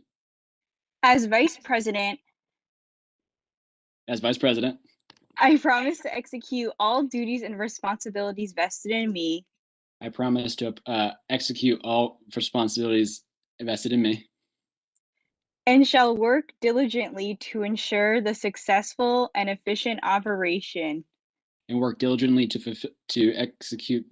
Wow, this is why I'm Vice President then. Sorry, say it again. and shall work diligently to ensure the successful and efficient operation What was the word? Operation Sorry. of the administration And of the administration to which I have been elected. to which I've been elected somehow. Been elected. All right, you got through it. Jeez You are Louise. now Vice President. Congratulations. Next up, we're going to swear in the Comptroller. Chris, are you there? Yes. Hi. Do you mind All right. as well? Do I mind what? Do you mind breaking it up for me as well? I will try to break it up. I know Mason was a hard act to follow. Okay. I state your name. I, Christopher Bergen, Do solemnly promise to uphold the Constitution, do solemnly promise to uphold the Constitution, bylaws, and rules of the undergraduate student government bylaws, and rules of the undergraduate student government at the University of Connecticut in stores. at the University of Connecticut in stores. As Comptroller, I promise As Comptroller, I promise to execute all duties and responsibilities vested in me, to execute all duties and responsibilities invested in me, and shall work diligently to make ethically sound and shall work diligently to make ethically sound financial decisions to the very best of my abilities. financial decisions to the very best of my abilities. Congratulations, you are now Comptroller. Thank you. All right, now we will swear in the Chief Diversity Officer. We have Michael. Yes. Hello? I'm good. You don't gotta Okay. say that for me. I state your name. I, Michael Christie, Do solemnly promise to uphold the Constitution, do solemnly promise to uphold the Constitution, bylaws, and rules of the undergraduate student government bylaws, and rules of the undergraduate student government at the University of Connecticut in stores. at the University of Connecticut in stores. As Chief Diversity Officer, I promise to execute As Chief Diversity Officer, I promise to execute all duties and responsibilities vested in me, all duties and responsibilities invested in me, and shall work diligently to assure diversity within our organization and shall work diligently to assure diversity within our organization and promote equality to all voices of all backgrounds and promote equality to all voices of all backgrounds and identities to the very best of my abilities. and identities to the very best of my abilities. Congratulations. Thank you. And last up, now we will have the senators. So we will have you all collectively, if you want, turn on your cameras and we will swear you guys in. At least you don't have to sputter after me like Ethan. I'm just kidding. So I will start. I state your name. Do solemnly promise to uphold the Constitution, bylaws, and rules of the undergraduate student government at the University of Connecticut in Stores. I promise that I shall consistently and faithfully earn the vote of the constituents whom I have been elected to serve and represent. Finally, I shall maintain a vigilant eye on the welfare of the entire student government, that we may all diligently work together to successfully advocate for, represent, and serve the entire student body. So congratulations, all the senators. You guys are all sworn in. And I will now turn over the chairing of the Senate to Ethan.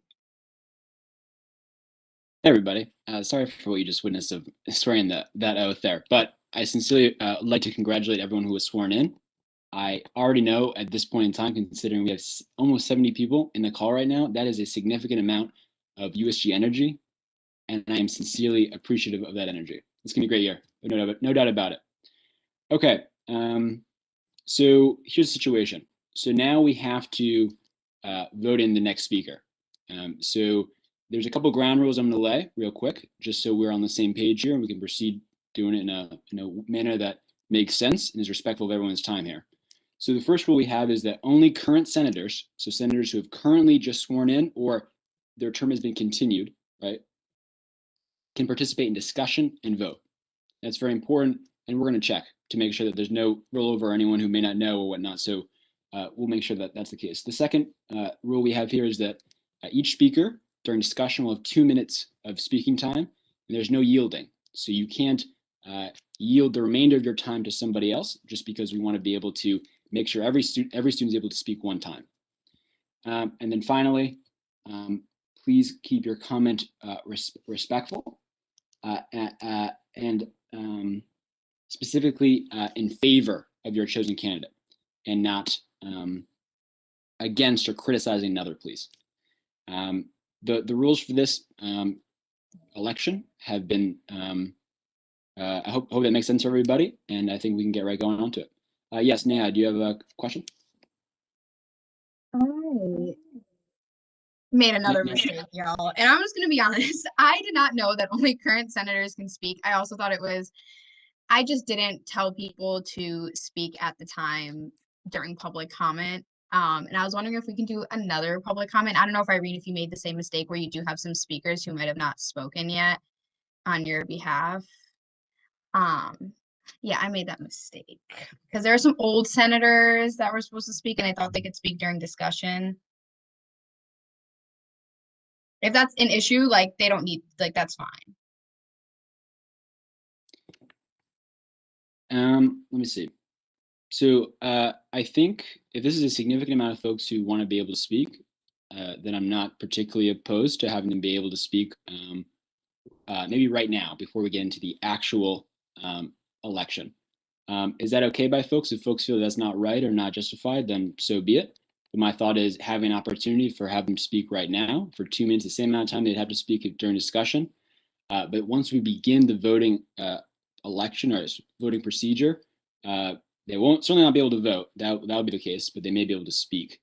Okay, so if you are someone who would like to speak, we can essentially make an addendum or add on to the public comment section and be able to contribute a thought right now. Again, you'll have 2 minutes to speak, and we ask that, again, you follow by the same rules anyone else would, which is please be respectful of all candidates involved. Cool. So I see first on the list, we see Christine.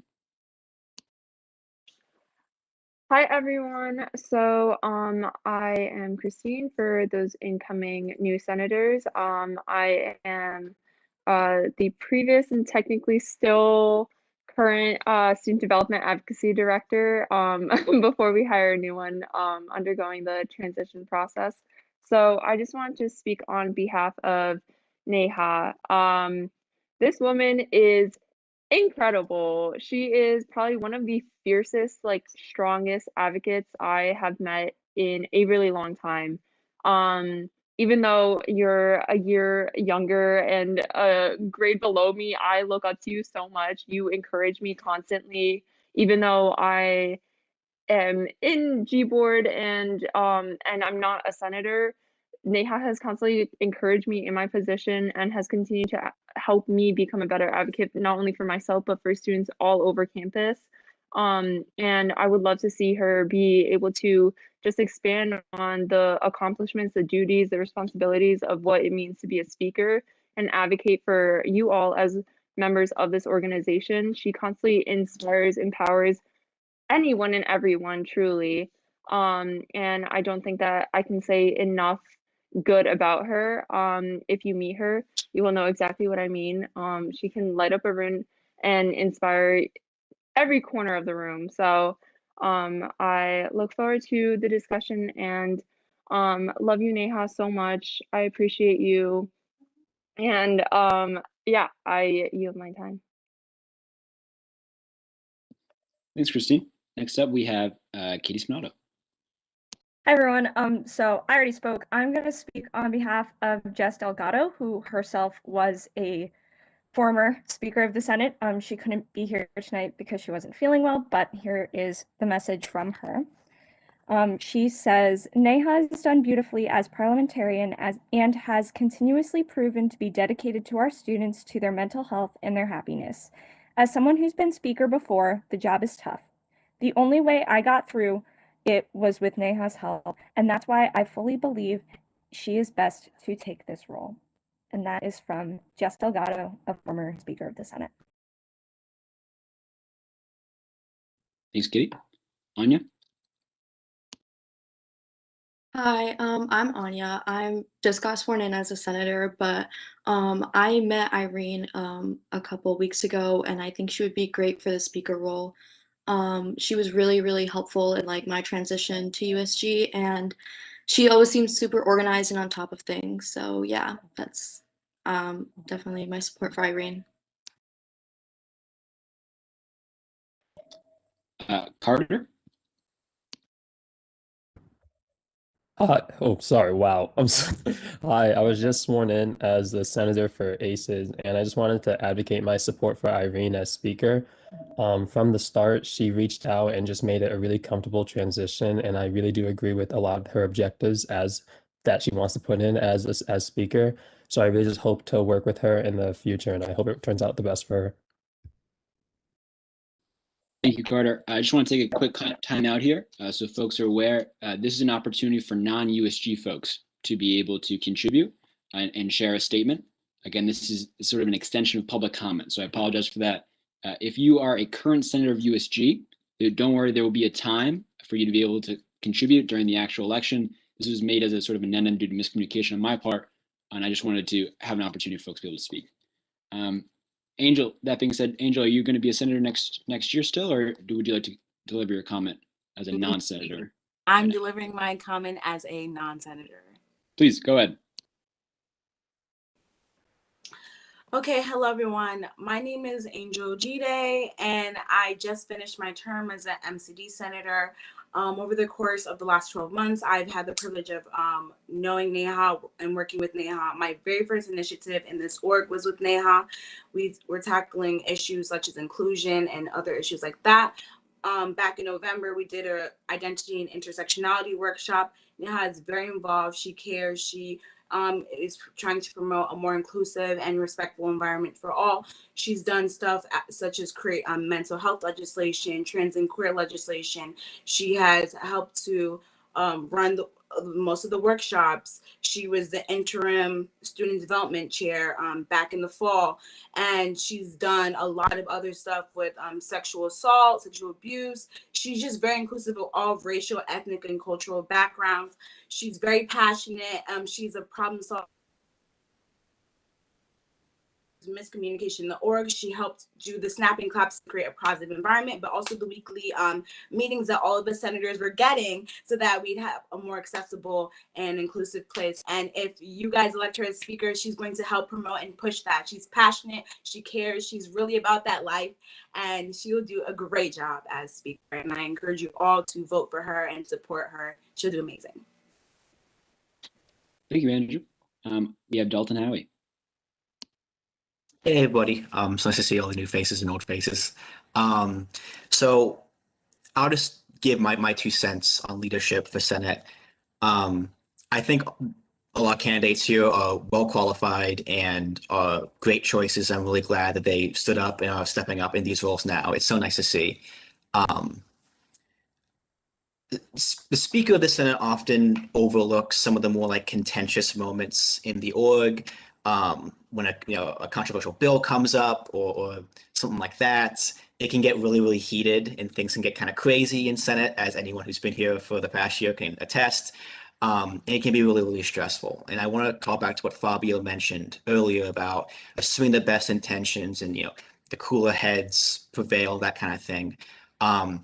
Both candidates reached out to me. I both talked to them both. And I'll say this to them both. Irene, went internal this past year, and we had some highly controversial legislation come through, and she was able to manage that very, very well in a way that was neutral, a way that I think kept everybody more kosher and more well-mannered than it would have otherwise. And I think that kind of leadership is really important to have in Senate leadership. I think they've both made me feel very, very welcome. I'm so incredibly proud to share this space with all of you and them. I'm sure whichever one you pick, I think they'll do a great job. I've talked to them both extensively, and so I think, and as a final comment, this is incredibly stressful thing to do, to run for speaker. I can attest firsthand, it's brutal. So please show your support. Be texting them saying, "Hey, good job, congratulations," or whatever. And be kind to each other, because one way or another, at the end of all of this, we have to work together. So that's what I'll say, and then thank you all. Thanks, Dalton. All right, looks like we have elapsed the speakers list for the public comment, and so I think we're good to get going on the. One more, Josiane, or nope, not anymore. Okay, sorry. I guess we're good. So we're gonna head into the actual speaker procedure here. I'll enumerate it really briefly. So there will be 10 minutes, or I guess there will be 5 minutes allocated per person. However, the first step, 5 minutes per person to do an introduction, and 5 minutes for conclusion. In between, there'll be opportunity for discussion, which any senator can say their piece on who they want to vote for or who they think the Senate should vote for. One sec, Ben. I'll get to you. So first step being, we need to do some official nominations. So any senator can nominate any other senator to run for the speaker position. As of right now, we've been talking about folks we want to win or not win, but the first thing we need to do is to actually nominate them too. So that being said, before we do that, Ben, do you have a question? Yes. Will there be a period of questions where we can ask the candidates questions, or is it just introductions, discussion, and conclusion? There will be no question, no explicit opportunity for that. If you have an individual question, you're welcome to message them and whatnot. But as of right now, it's just the introduction, conclusion, and then in between being some debate. We did that for the sake of brevity and respecting everyone's time. It's already 9:30, and I imagine we don't want to be here until 2 in the morning. So, okay. So that being said, I will now open it up to any nominations of any candidates. Damani, I see your hand is raised. Do you have a question? Absolutely. No, a nomination. Okay, go ahead. Thank you. It is my pleasure and honor to nominate Irene to the position of Speaker of the Senate. I have had the pleasure of working with Irene in a much different capacity all year, and she has demonstrated such growth and leadership potential, and I think that you just do a fantastic job in this role. So for those reasons, it is my honor to nominate Irene. Irene, do you accept the nomination? I do. Thank you, Damani. Mr. Darren Mack, do you have a nomination? Yes, I do. I would like to nominate Neha Katari to be the next Speaker of the Senate. She's exemplified tremendous leadership over the course of these past few months. She's been a great friend to a lot of people in this organization. You know, I'm going to go on and on about her later on and everything like that, but I think that Neha's work and I think that her character speaks for her and why she should be the next Speaker and everything. Thanks, Darren. Neha, do you accept the nomination? I'm seeing a head nod. Cool. All right. So let's get going here. Unless there are any other nominations, I think we're good to go. All right. As been previously indicated, we'll have Irene give her opening statement first, followed by Neha. So Irene, you have 5 minutes to deliver your opening statement, and then we'll go on to the next bit. Thanks. Thank you, Ethan. Am I good to go? Awesome. Hello, everyone. Welcome to your first Senate. For those of you who are new, welcome to everyone who is not. I'm really excited to be part of your first experience with USG. And I want to give a quick, really big shout out to Lakita and Janana because it's their birthday today. So if you haven't texted them about that, text them. But yeah, so I'd like to get started with a land acknowledgement. This was brought to me by Zoe, who's our ex officio senator for NACP. And I'm hoping that regardless of who is our speaker this upcoming year, we can incorporate this into the beginning of our senates just to kind of remember what kind of a space we're inhabiting. So if you join me, I'd like to acknowledge that the land on which we gather is the territory of the Mohegan, Mashantucket Pequot, Eastern Pequot, Skakatoak, Golden Hill Pagusset, Nipmuc, and Lenape peoples who have stewarded this land throughout the generations. We thank them for their strength and resilience in protecting this land and aspire to uphold our responsibilities according to their example. All right. With that being said, I'd like to transition into 2 key points that I'm going to discuss in my opening. The first being the type of speaker that I'm looking forward to being, and the second being the ideas that I want to bring to the table.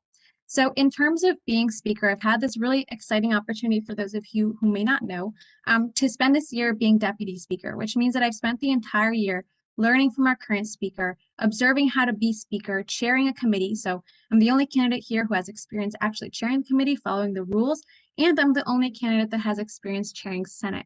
So I'm really looking forward to actually being able to apply those skills. I know how to handle a tough crowd, and I know how to run the rules following our procedure. And beyond that, I've been able to observe what works and what doesn't work. I've had a really great team and a lot of great people to work with. And I've seen a lot of things that have given me ideas, and having conversations with all of you has allowed me to build onto those ideas. So let me kind of outline some of those and discuss how I think I could facilitate as speaker.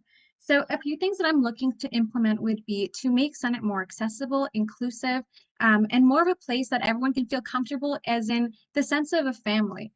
For those of you who know me really well, you know that I come from a family of refugees. And so coming from that background allows me, I think, to identify when spaces don't feel like home, because that's something that's really prevalent in our own community. And I think for a lot of us this year in USG, it hasn't exactly been that. It's been the virtual setting, and it's been difficult to make friendships. And I think as we transition into this in-person Senate in the fall, we're going to need some sort of leadership to guide us in that process of making friends and coming to a place where USG starts to feel like home, where it's not a place that you feel awkward to speak up or uncomfortable, or you don't have friends, but you have someone you can contact. And I want to be that kind of speaker for you. I want to be the kind of speaker that doesn't imbue her views into the actual discussion, but rather facilitates your ideas and allows you to really meet your potential. And if you have ideas that you want to implement and you want to change the world, go for it. And if you know me, you know that I love that. So I really want you to be able to come to me. And for those of you who we've spoken, whether you're an incoming senator or an old senator, from our discussions, I hope that you feel that I'm someone you can come to. When you have ideas, when you don't know if you should ask a question because you don't want to sound dumb, come to me. So in terms of ideas, one thing that we've discussed, I think, with a lot of you has been how we can compensate you to make this more accessible. For a lot of us, USG is a huge time commitment that we might not necessarily have the time for, and it may come in place of a job. It may come in place of extracurriculars that you may need. It may come in place of a class. So while we don't have money to financially compensate you, one thing that I've talked about while being deputy speaker has been looking for ways to get credit compensation. So let's say that you wanted to get class credit for USG, we may be able to negotiate with departments about that. And while, you know, it's not guaranteed, it's something that we've been able to discuss. So if you're open to that, that's something that you should come to me for, and we would love to implement that if possible. Beyond that, I think mentorship is something that I've experienced in other clubs, but not in USG. And from what I've heard, it's something that used to exist. So if we can bring that back, give you a buddy, give you someone you can go to. If you don't want to go to leadership, you should be able to have that. And it would be optional and it would be your choice.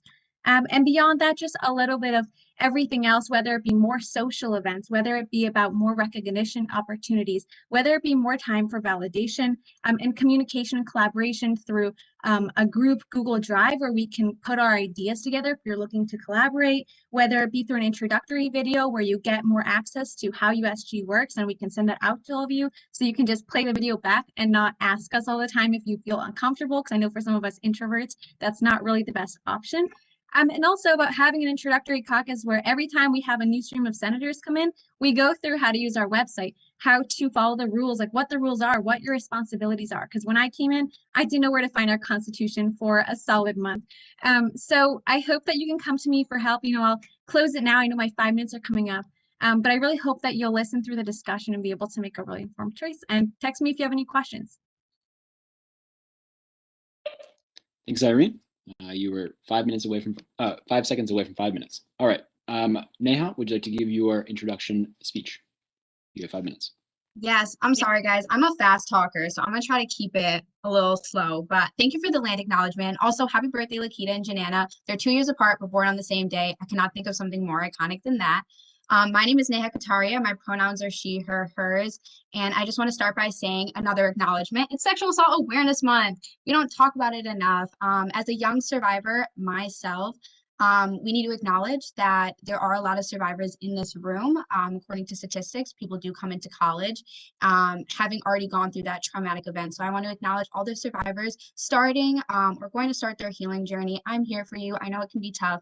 The bad days are manageable and they're temporary. The good days are to come. And I'm so proud of you for going through something like that and still being here to this day on this screen, looking so beautiful, because you deserve to be here and you deserve the right to your own self. And I will always advocate for the sexual assault awareness. So I'm just going to go into why am I running and then some things I want to bring. I do want to start by saying I have chaired a committee before. I've chaired 3 committee meetings and I loved it. But I also want to say that is something that's learned. I was not the best going into it, I'm going to be honest, but it is something that you can learn over time. And I'm here to learn. I'm here to read documents and I'm here to chair committees better. But development chairing it was one of the best experiences I've ever had.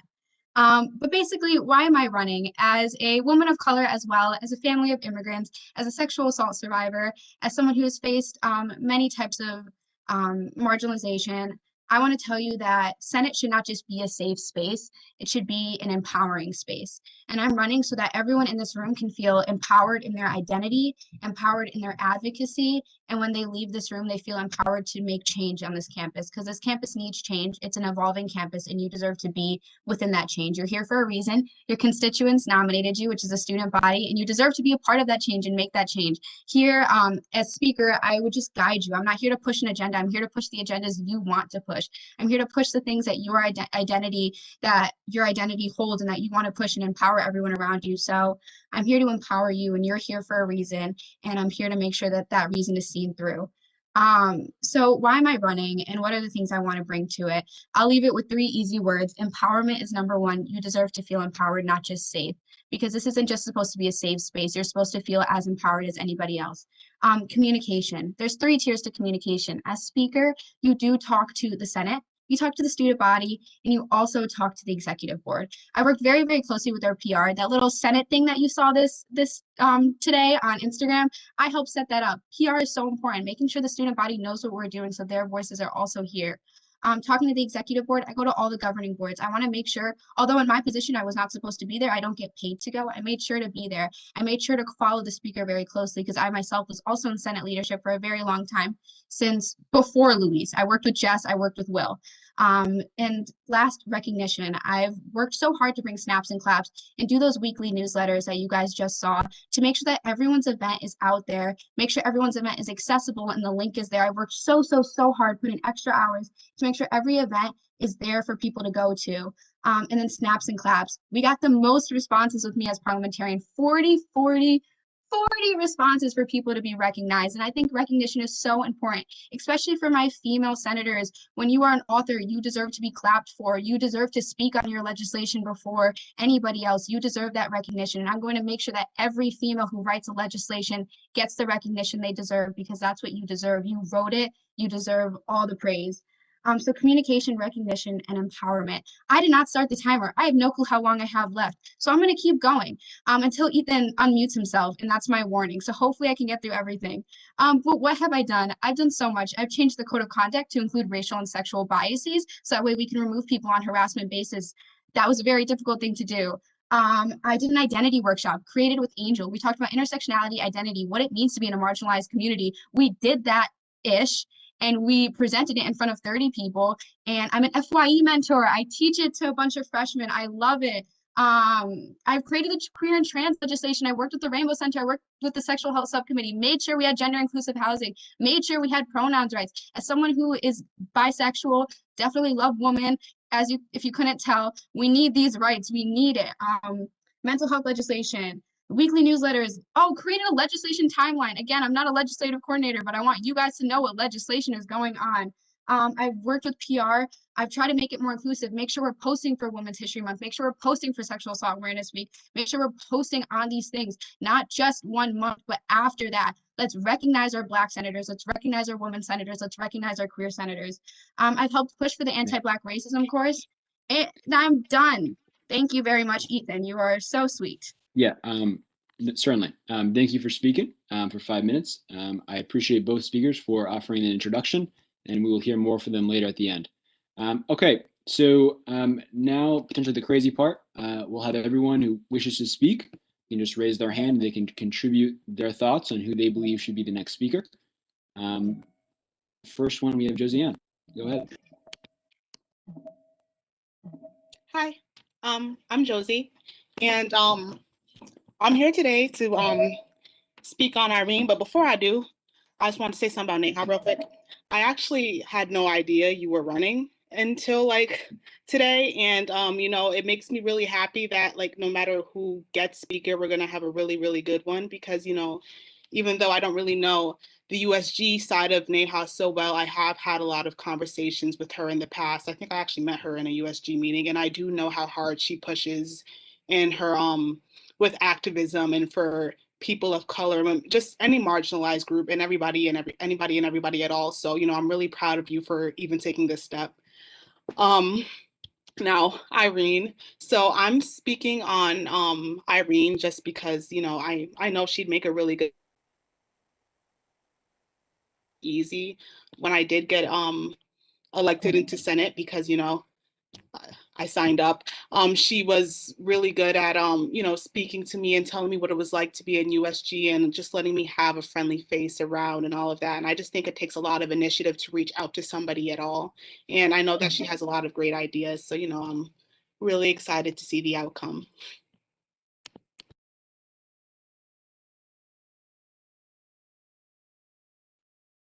Thank you. Next up, we have, we have Darren Mack. All right, Ethan, you know when to stop me. You know how I get to rambling. I can talk about Neha all day, but I decided to, you know, write up a few statements really quickly, you know, just to organize my thoughts and whatnot. I apologize for the background noise. I'm with my nieces and nephews. They're pretty rambunctious. But, you know, overall, let me get that up right here. There it is. You know, I'd firstly start out with saying that Neha Kataria is a powerhouse. I can say that without a doubt that she is one of the most impressive, dedicated, and powerful activists in this organization that I've ever met. You know, throughout this entire year, she's proven herself to be true to her word, undaunted in the face of adversity, and eager to be the change that is needed in this organization. It's been my privilege to have worked with her on numerous occasions and now to speak in support of her tonight. Neha's leadership as parliamentarian is one of the factors, if not the biggest factor, that has kept this organization and the Senate floor together through some of the hardest times in this past year. You know, in my opinion, one of the biggest indicators of leadership is to be able to connect individuals from all walks of life. And Neha's ability to do that is unmatched by any other in this organization. I've never seen such passion and drive in a person with their work. You know, she's here day in and day out working with everybody in this organization just to do some good. She isn't in it for the glory. She isn't in it for the campus clout or for any of that nonsense. I knew that from the first Senate meeting I attended back in October that she was somebody that really cared about the work that we do here. Her work speaks for herself. The workshops that she's held over the course of the year, her role in keeping the Senate together with Senate leadership throughout the past few months, and her hands-on involvement in the Senate floor, having worked on numerous pieces of legislation that have passed. But all in all, there should be no doubt to the Olympian-esque work ethic and track record that Neha possesses. She's damn good at her job, and when I think of a Senate led by her, it is one that is passionate, productive, and effectual. It's a Senate that can redeem itself of the harm that it's done, and one that can achieve so many extraordinary things under her leadership. But that's not all. Neha Kataria is a friend and a true one at that. USG work aside, she's one of the kindest and most supportive individuals I have ever met, and it's just a blessing to have known her. I can personally say that she's been there for me during some really tough times outside of USG. I don't think it's said often enough. Neha consistently goes above and beyond for members of this organization. She does more than what is required or expected to do all the time because she genuinely cares about people. That's a quality that is often overlooked, but desperately needed in an organization like this. Her heart for people is something that I tremendously admire and respect, and being able to see it in action is nothing short of amazing. You know, in conclusion, a Senate led by Neha Kataria is one that I would be honored to serve in. It is one that would change the course of this organization for the better and the people within it. I can say with the utmost confidence that Neha's leadership is needed and far overdue. You know, her time is now, and all I can say is that I'm glad it's here. If you do anything tonight, a vote for Neha is the best thing you can do for USG. Thank you. Thank you, Darren. All right, next up we have Reese. Hi. Okay. I just want to make sure. Can you hear me? Sometimes my mic's a little wonky. Good. All right. Awesome. So I'm here. I'm speaking on behalf of Irene. I'm a new senator. I don't really know all the ins and outs of USG yet. But in the time that I've gotten kind of involved and gotten to kind of know what USG does, Irene has been so incredibly helpful. She reached out and she's really made this whole environment feel so safe and secure. And I think one of her main strengths is her ability to listen. She always listens to you. I texted her once at like really, really late at night. I think like 1 a.m. in the morning or something like that. A long rant, and she always listens. And she makes you feel like she makes you feel heard. She makes you feel like someone's there, someone understands you, someone will point you in the right direction, will give you the right resources. She doesn't make you feel like any idea you have is stupid. She listened to me talk about avocados for 10 minutes. She's so understanding, she's so compassionate and empathetic. And so I am so excited to see how this turns out, and I'm really glad to have gotten to know you, Irene.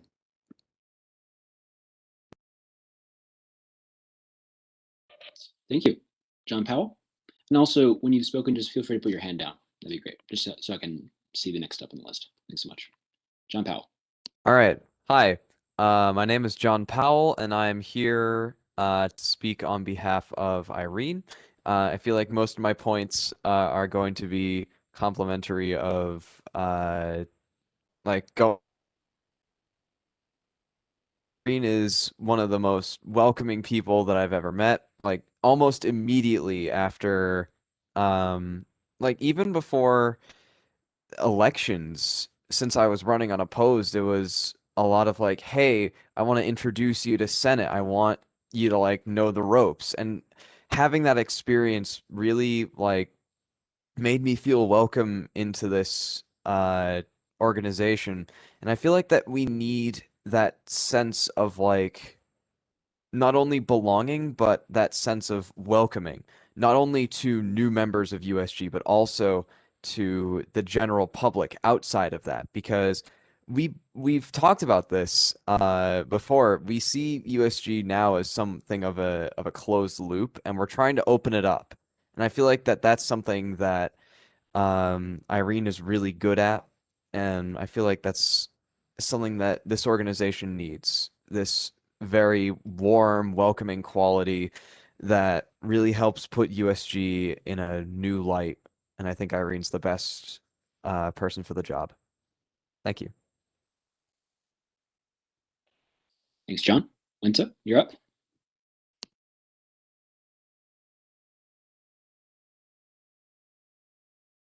Winta, I see your hand is raised.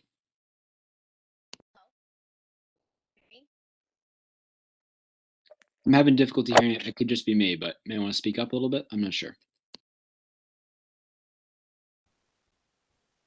No. I can't hear you. No. Okay. Oh, wait. You're good. You're good. You're back. Okay. All right. Good. Wonderful. I first want to start off by saying thank you so much for giving me this opportunity. I'm very excited to work with all of you. And I also want to thank Mason for encouraging me to do this. I didn't even consider the Senate as a place where I could, have any role in. So thank you for encouraging me to feel comfortable. And also Irene, from the moment, the results were released, she reached out to me and made me super comfortable. And that's one thing I really love about her. Like, that's too much of a big word.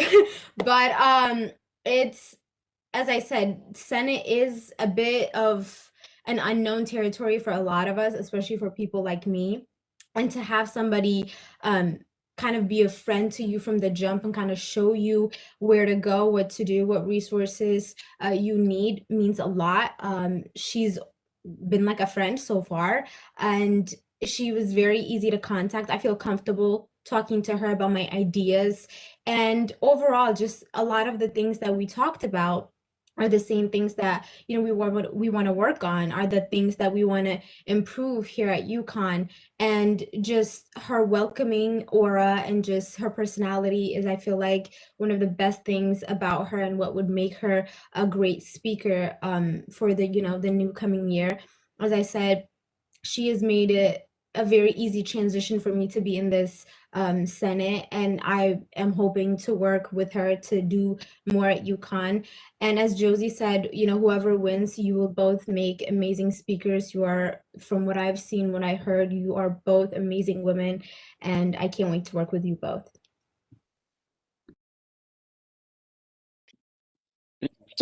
Nicole? Hi, everybody. I'm Nicola. I'm new to USG. And so as an incoming senator, I don't know a lot of you. So I would like to speak on behalf of Irene because she was one of the first people to reach out to me. And I really appreciated that. She made me feel welcomed into USG, which I think is really critical since so many of us are new to the organization. She answered all my questions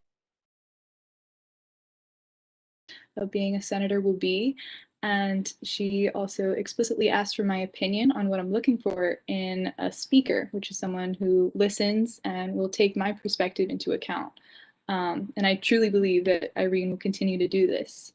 And it was clear to me from our meetings, the few that we had, how hard she plans to work for not only the representatives of USG, but also for the university student body as a whole. She's very dedicated, and I believe that these qualities will benefit the Senate with her representation.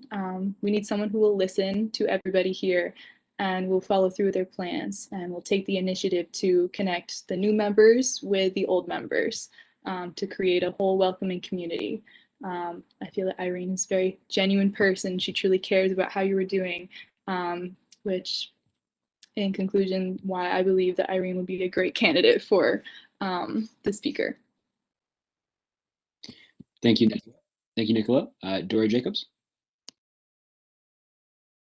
Yeah, hi. I wanted to take a minute to express my support for Irene as speaker. As a new senator, I'm still gaining experience and learning how everything works, but I know for certain that Irene will foster a really productive and welcoming atmosphere. Her passion is so evident to anyone who speaks to her. She's been super helpful in showing me the ropes and teaching me everything I need to know about how to be a senator. I know she will lead the Senate in a way that feels inclusive and welcomes varying opinions, but also never loses sight of what's just and fair. I think her work ethic is contagious, and seeing how dedicated she is makes other people like me excited to work hard and get things done. I know she also wants to make USG more accessible and transparent to students who aren't in USG, and that's something I think is so important, especially as someone who felt like USG was an untouchable community until my Senate seat was just recently created. I can't express how welcome and seen Irene has made me feel, so I can only imagine how inclusive the whole Senate would feel with Irene as speaker. Thanks. Thank you for your words, Dory. I see we have a whole bunch of speakers lined up. Again, the only qualification to be on the speakers list is you have to be a senator. So if you're a senator, you're welcome to speak. That being said, if you're not a senator, you're not, unfortunately, not going to be able to contribute. Okay, caveat. Next up. Hi, everyone. Thank you for this opportunity to speak. I will be speaking on behalf of Neha. From the very first time I stepped into a student services meeting, I was literally blown away by the amount of passion, ideas, and just genuine amazingness, for lack of a better word, that Neha brought to the table. She was always coming up with questions and ideas to really help the Student Services Committee grow. And I think back to that meeting always, and I just get so inspired by her passion and her commitment to this organization and for our students. And since then, Neha has shown me and the rest of this organization nothing but love and support. And even though I only met her since October, I feel like she is just, she has been there always to support me in any events that I have. She's always asking me, texting me, what is your event? How can I help? How can I be there? How can I let everyone know about it? And in the Senate weekly newsletter, she's always making sure that she makes everyone feel included with the snaps and claps. Again, she makes it feel like such an inclusive environment. And right now, as we all know, USG might seem a little divided, but Neha really tries her best to make sure everyone feels loved and heard. And all the amounts of workshops she has, her resilience, her passion for helping students, it really goes volumes. And I know 100% that if selected as speaker, Neha will do wonderful things. She will make sure that all of us are heard, valued, and she will be there for all of us. So I urge you to elect Neha as speaker. Thank you, Kavit. Thank you, Ilti. Thanks, Ethan, and thanks to everyone who's spoken so far. We have a choice between two fantastic speaker candidates here. Both of them are incredibly intelligent. Both of them are incredibly kind, sweet, and both of them are badasses. And so I know that whoever we pick tonight is going to do a fantastic job as speaker. You know, I've known Neha since high school. We've been friends for a while, whereas Irene is much more of a new friend. Throughout my time in USG, Irene in particular has gone out of her way to make me feel welcome, and frankly to do things that were not at all her job in order to help me succeed. I remember I serve on the University Senate Courses and Curricula Committee with Irene, and that meets on Mondays. Always has met on Mondays, and yet for a solid month and a half, I got it in my head that it met on Tuesdays. And so every Monday at 3 p.m., I would get a reminder text from Irene, and of course I'd be somewhere else and I'd join 15 minutes late. But it's just those little things that has really, that really shown me that, that's not her job. Irene has always gone above and beyond to make people feel welcome in this organization, to be kind, to be, again, she always texts back, unless you text her in the morning. Girl needs to fix her sleep schedule, but that's okay. That's not what we're here to talk about tonight. So in conclusion, essentially, I think that either of them would be really, really great speakers, but I will be casting my vote for Irene.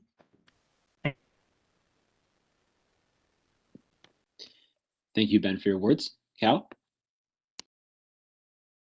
I have a quick question. So, like, I'm an ex officio. Does that still count, or am I not allowed to speak? Okay. Of course.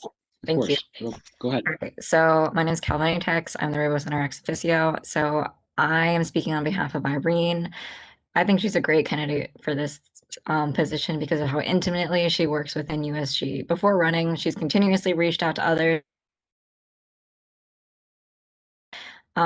It's such a sweet gesture that like she went out of her way to do as deputy speaker and made me personally feel so welcome in USG when I was having serious doubts about it. Not only that, but she's helped me get accustomed to my position and the ins and outs of how USG works. It's all very confusing. But without her help, I think I'd still be a little lost. And as she said before, she has plans to do more revolving about what she did with me, and which in turn should really help Senate run smoothly and especially help those who are new to USG, considering we have a lot now. And she already tries to keep a close eye on the social climate and takes measures to make sure everyone treats each other fairly without any contempt. She's always made me feel listened to in ideas when it comes to USG, and I love working with her. Since she was already deputy speaker, and worked with the previous speaker closely, she knows what the position would require and already has a bit of practice. I'm really sure that she'll continue this great work and do more as speaker. She really carries herself with a lot of poise and grace, and she has a very kind heart. So yeah. Yep. Kazi, you're up next.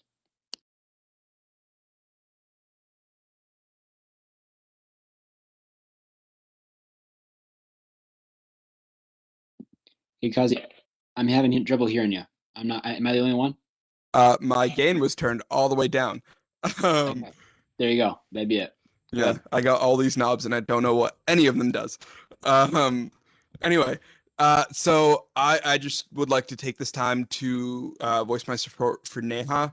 I haven't known her for too long, but you know what I have seen from her is that she has like this sort of fire within her to just get everything she can accomplished for the benefit of USG and the university community as a whole. You know, I've seen her work with creating caring communities, and she's really done some amazing work with that.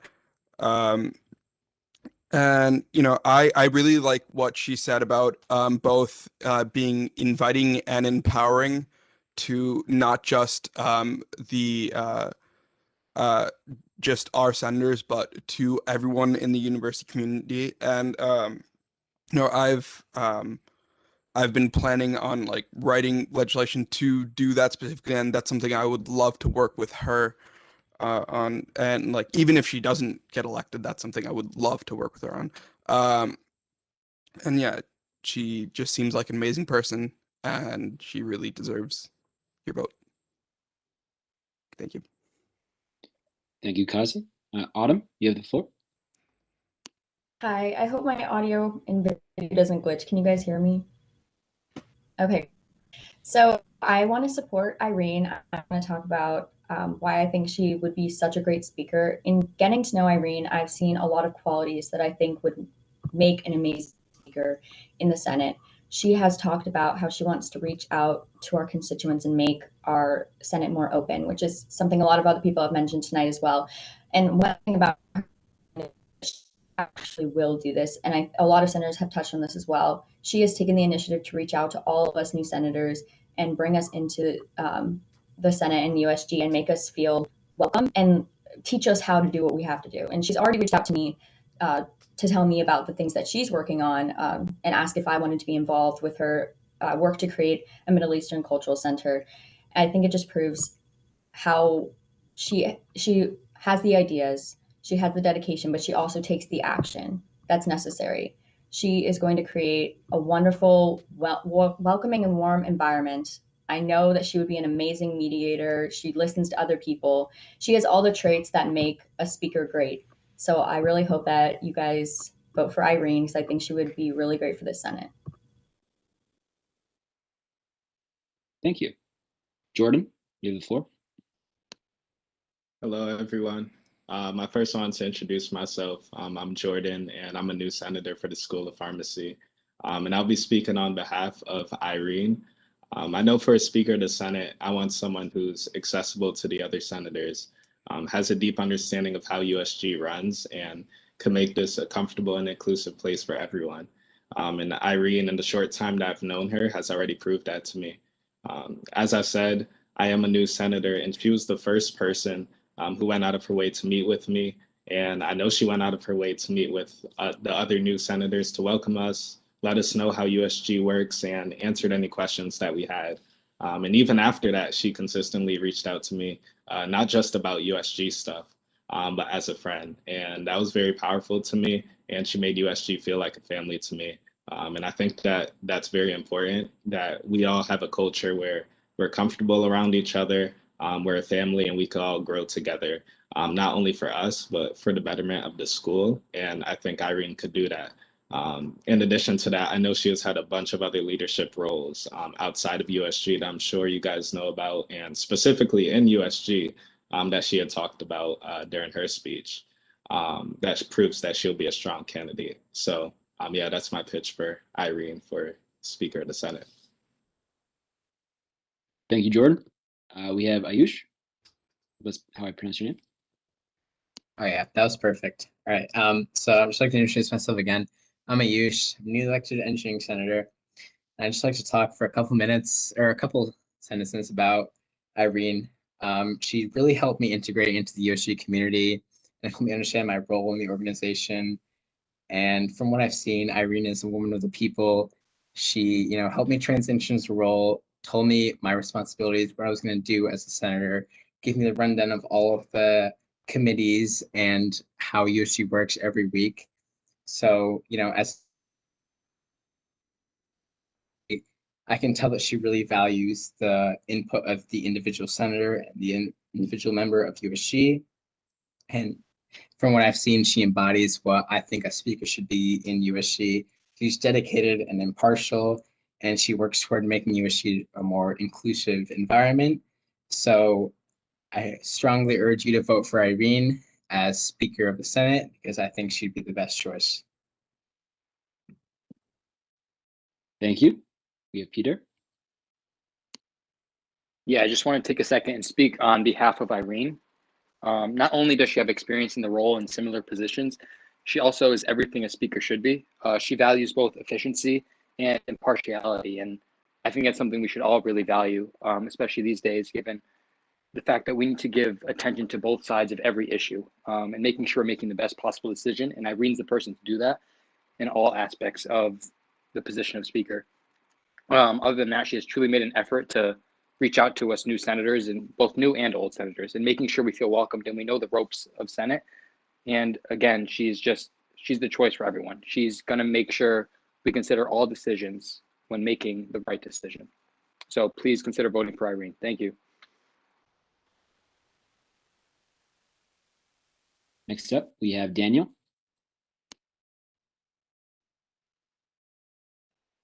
Good night, everybody. Hi, my name is Daniel White. And before I begin, I'm going to apologize because I talk long. But, we're still going to jump straight into it. I'd like to, propose my unbridled and unconstrained support for Neha. She is an amazing woman, has done amazing things already, and I'm sure she will continue to do amazing things. Me and her have talked.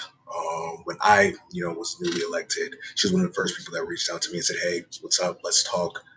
Let's get this thing going because, there's some real stuff that need to be done in USG.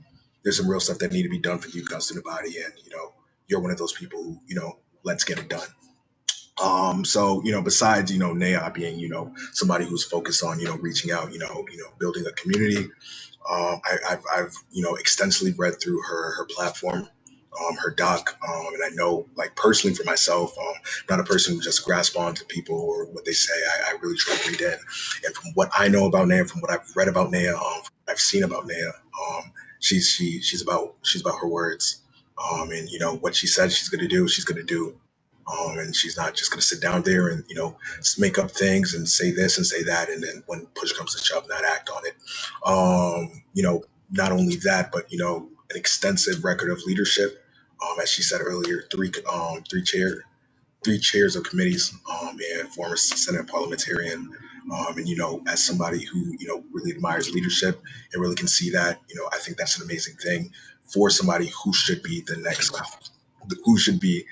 Speaker of the Senate. And to kind of wrap this all up, I like to say this. Neha's extremely forward thinking. Not only forward thinking, but she's also focused on inclusivity. We're in a really divisive time in our country as a whole. And even though this might be a small group and this might be only a couple less than 100 people, there's still divisiveness between us.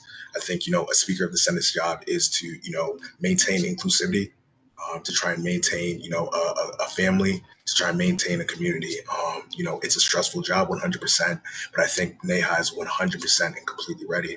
I'm a person who, I don't think Speaker of the Senate should be on this side or that side, but should work together to find compromise, to find togetherness, and to, make changes and to advocate for changes for the overall betterment of USG and the Uconn student body. And 100%, I'm ready for Neha to do that. And I'm going to be happy to see her when, hopefully, or when ideally she does get elected to be Speaker of the Senate. Thank y'all. Have a great night. Thank you, Daniel. Braden, you're up next.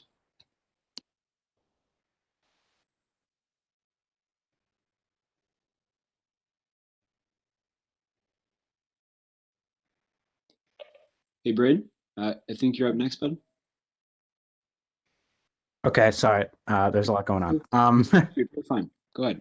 I have to make this really quick. Hi everyone. I first wanted to say that in working with both of them over the last couple of months in my first semester as a senator, I know that either of them will do an excellent job leading us in the Senate.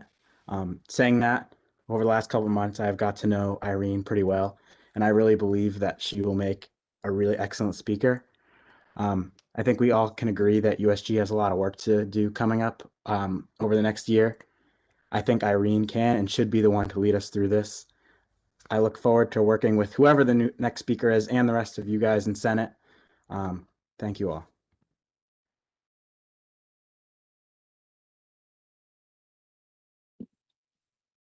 Thanks, Braden. Gunrit? Hi everyone, I'm Gunri, and I wanted to voice my support for Irene because I've seen how caring and how great of a person and a student leader she's been over the past year. She's checked in and reached out to me so many times, and it's definitely made me feel so much more welcome here. And I always feel comfortable when asking questions, and I always feel like very cared for and heard. So I know that if she's speaker, she'll always be willing to help and listen to anyone if they needed anything. And I think that those are really important qualities for speaker. So I know that she would do amazing in this position.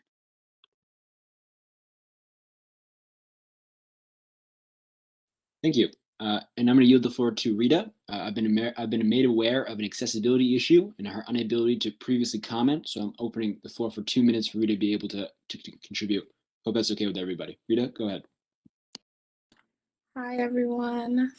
First, I just want to say, having been in USG my sophomore year and like seeing the screen of people right now is so beautiful compared to like what I was first like introduced to when I first got to USG, and what I'm seeing right now is a completely different image.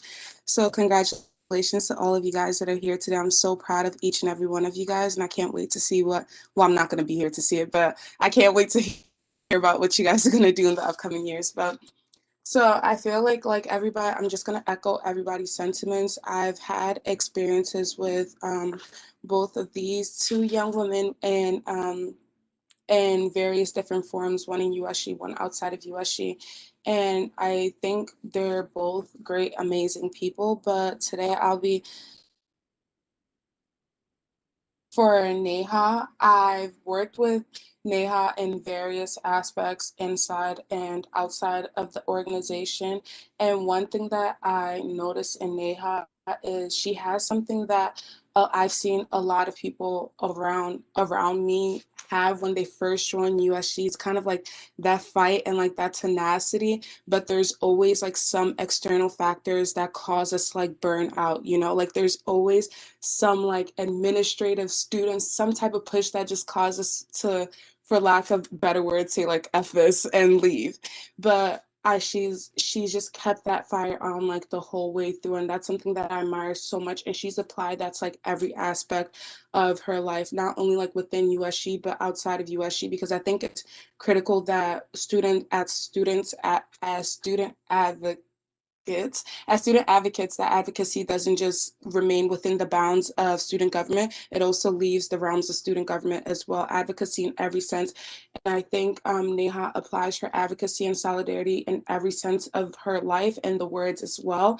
Like, for example, there's been a lot of things that she spread awareness about. There's been issues that she always just offers a shoulder for people to lead on, a shoulder for resources, support, even with everything going on that she may have in her life as well, which I think is very admirable. And with very controversial like things within the org as well, she's always been there as a voices stolen away from them, which I think is once again very admirable. And I think that's not very often done properly within student government. So I think it's time for a brand new voice, one that USG hasn't truly, well, that I've seen experienced before within the Senate. And I think this will truly be the opportunity for the Senate to be reinvented in a sort, so it can have the maximum reach, the maximum amount of advocacy, and the maximum amount of solidarity to truly like make this student experience as best as it can be for everyone. Thank Thank you for you. your comments, Rita. Thank you. Becky, I see you're next on the list, but unfortunately, you're no longer a senator. I guess you're not a senator, and you did not submit to me a specific accessibility issue. So I'm going to go finally on to Damani. Thank you. Thank you, Ethan. Like I said before, it is my intention to vote tonight for Irene, but I wanted to take an opportunity to talk about Neha briefly, who I have known since high school and has been an incredible friend and a amazing advocate through her time in USG. When she and I first started interacting in USG, our relationship was a little tense at first, but you know, and I do have to give her all the kudos for this because I think she definitely put in more work than I did. But we were really solid working relationship and just continue to build on the friendship that we brought in. And I think that that is one of the qualities that really exemplifies you know, one of the qualities you really want to see in your speaker, with that ability to work with people to continue to go the extra mile for the Senate. I have not known Irene for nearly as long, but I've had the incredible opportunity of working with Irene over the course of this year, and even though I don't think Irene and I have ever met in person, regardless of that, during some of the toughest points in this year, Irene went out of her way to check in with me to make sure I was okay, to make sure that I was feeling supported, even though I was not a senator and I hadn't been for a while. And I think that that is one of the qualities that you want, not just in a leader, but particularly in someone who is going to be the leader of the Senate, which is such a large group of a lot of people who might not know each other. And I think that, you know, for me, the type of person who's willing to go out of their way and do those things is the type of person who I want to vote for to be my next speaker.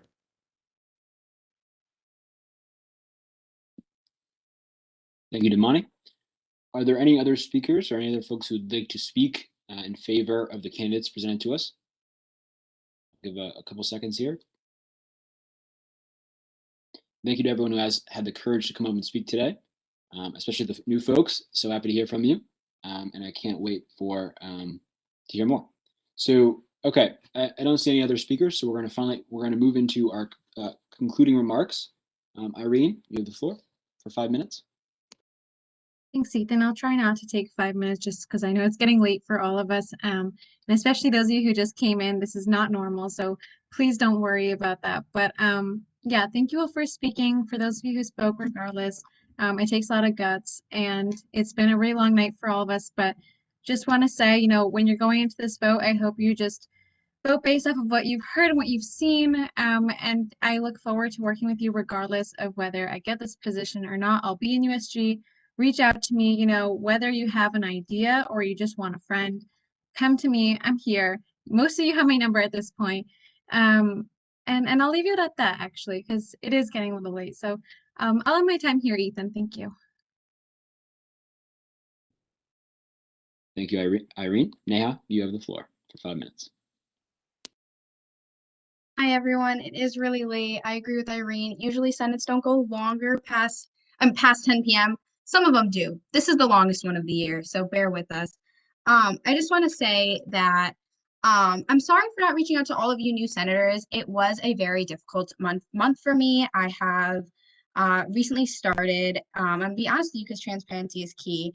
At the end of February, I started 4 appointments a week for my mental and physical health, and it's been very exhausting. And I've taken on a lot of roles as my position. I work very closely with the speaker as well. I've been working with the speaker for a very long time, since August. I was parliamentarian before Luis was speaker, and I was basically helping Jess with Luis as deputy speaker.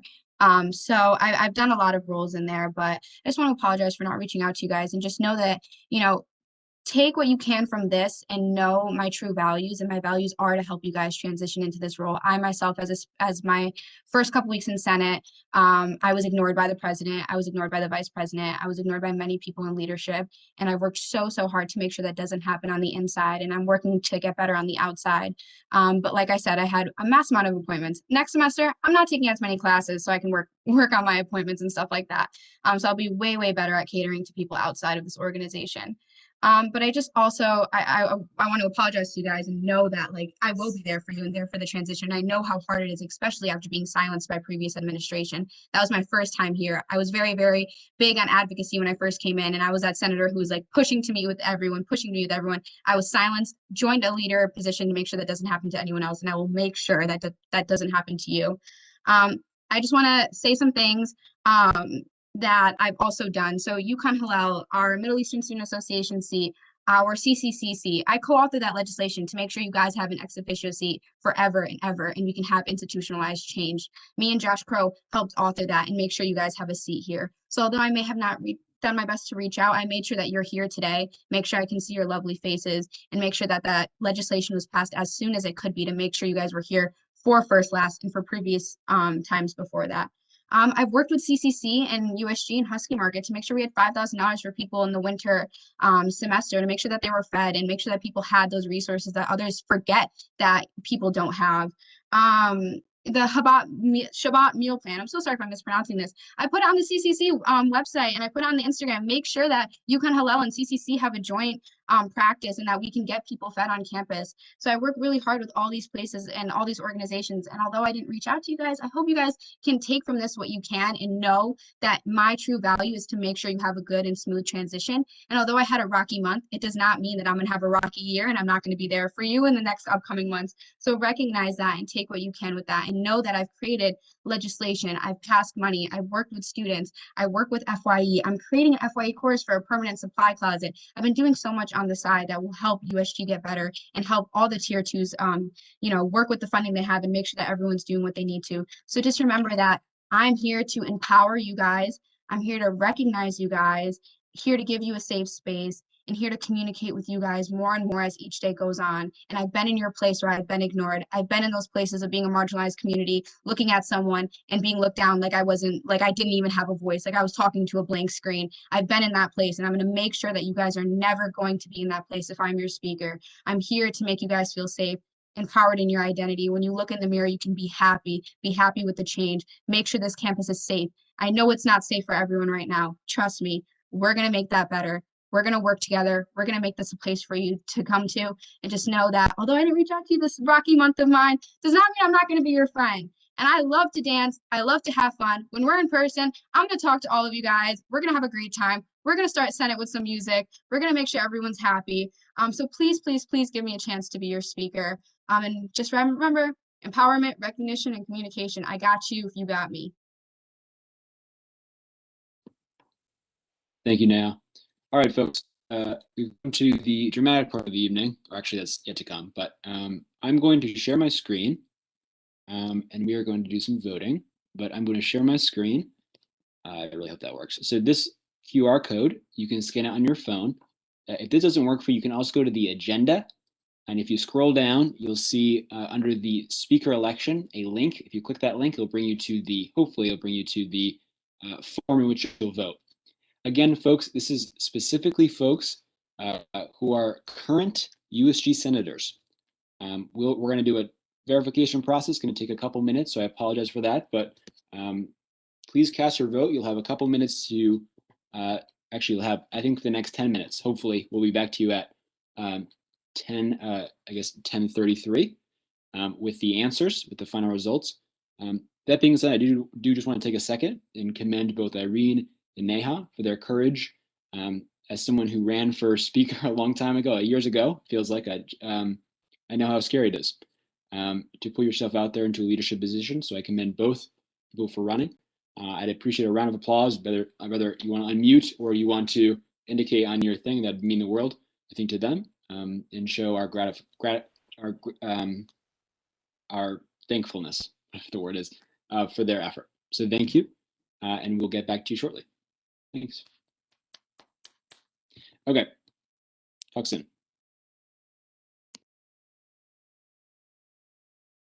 Is the Senate in recess? Yes. Thank God. So anyway, about that butter thing. Recording, do you stop? All right, what's up? All right, what's good? Wait, so Ben, the Keelty one.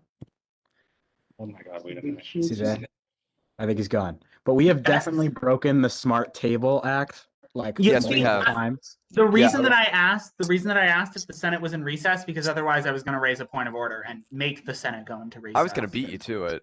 For those of you who are unaware about the Smart Table Act, No, it's an inside joke. No, I'm just kidding. It is.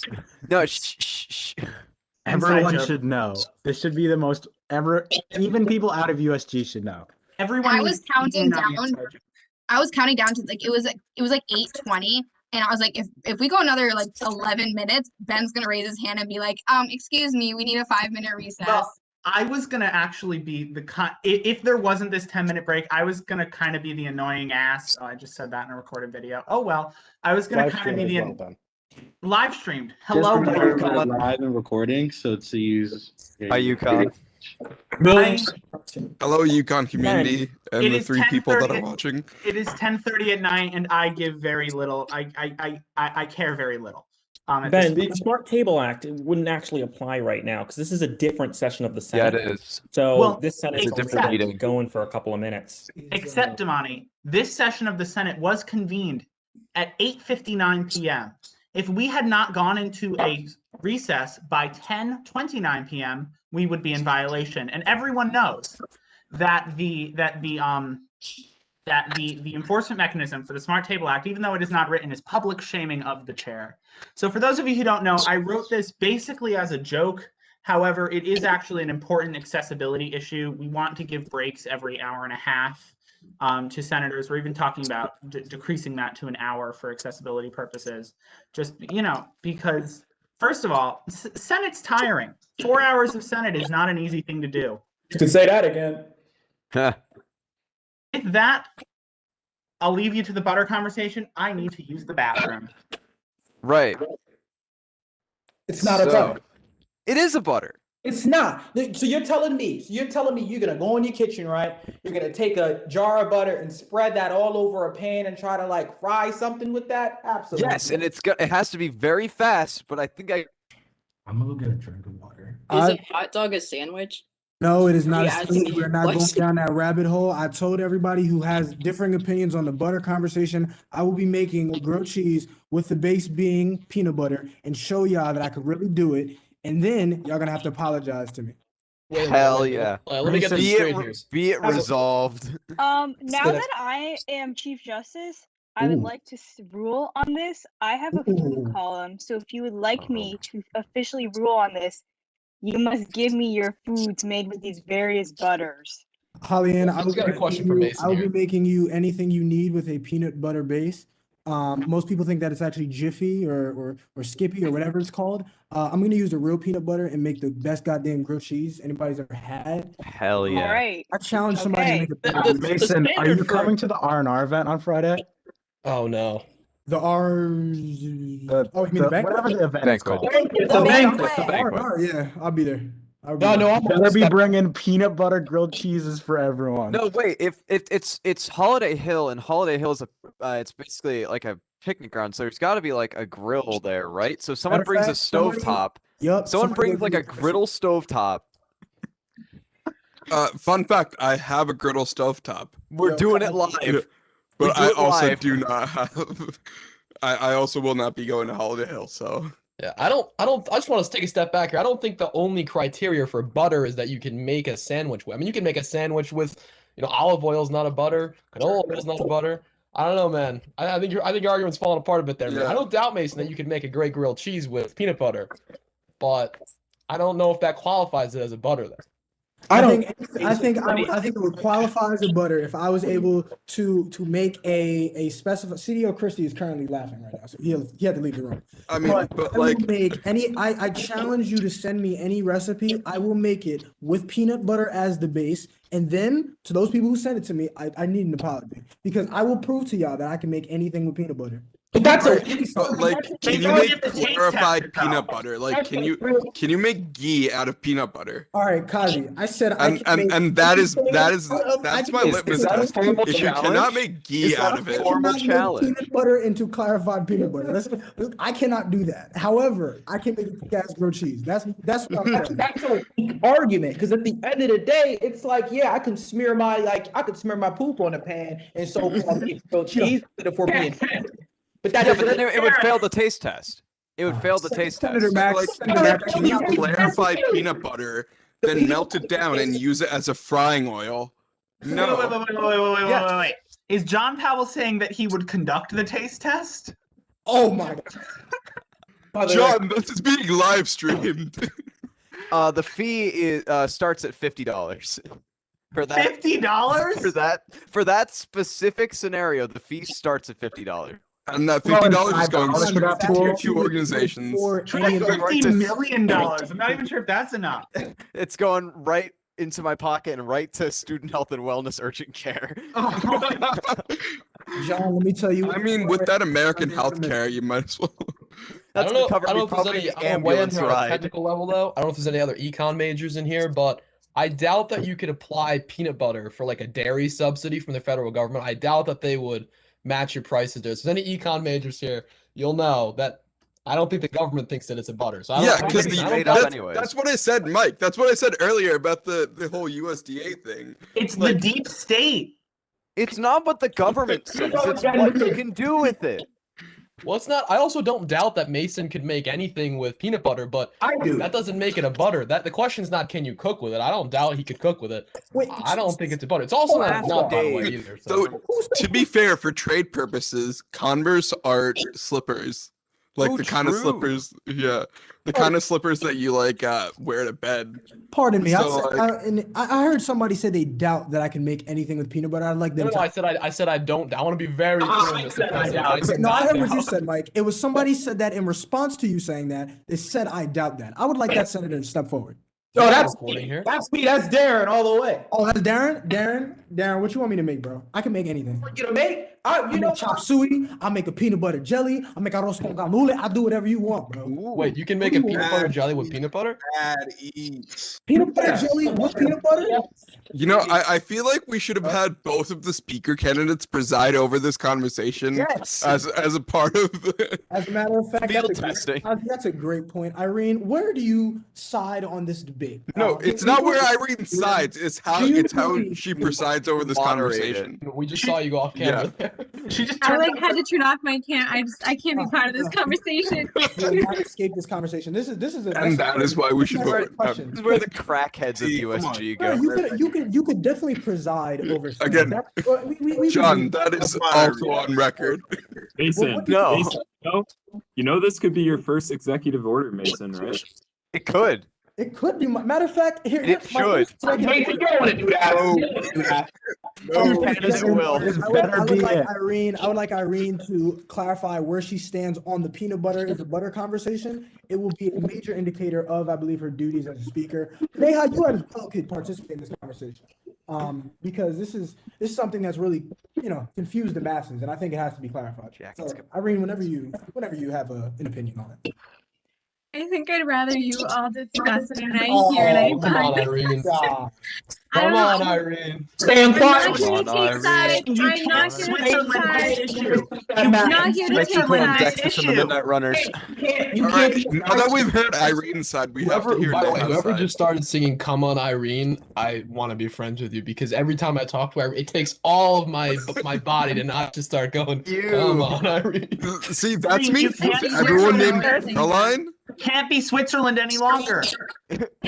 Yes, Irene, although you'll be remaining impartial if you are elected, because we're going to election, but you can remain impartial then. At this particular instance, this is a question that I think will determine, if we remain friends, because it is a serious concern of mine that many people friendship do not think peanut butter is butter. That's a concerning thing to me.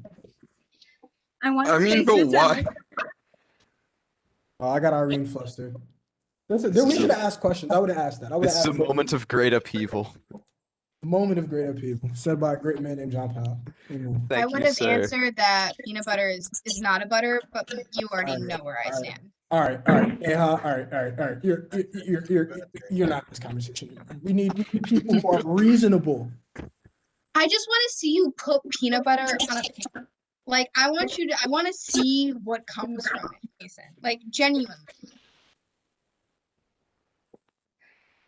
Just let me know.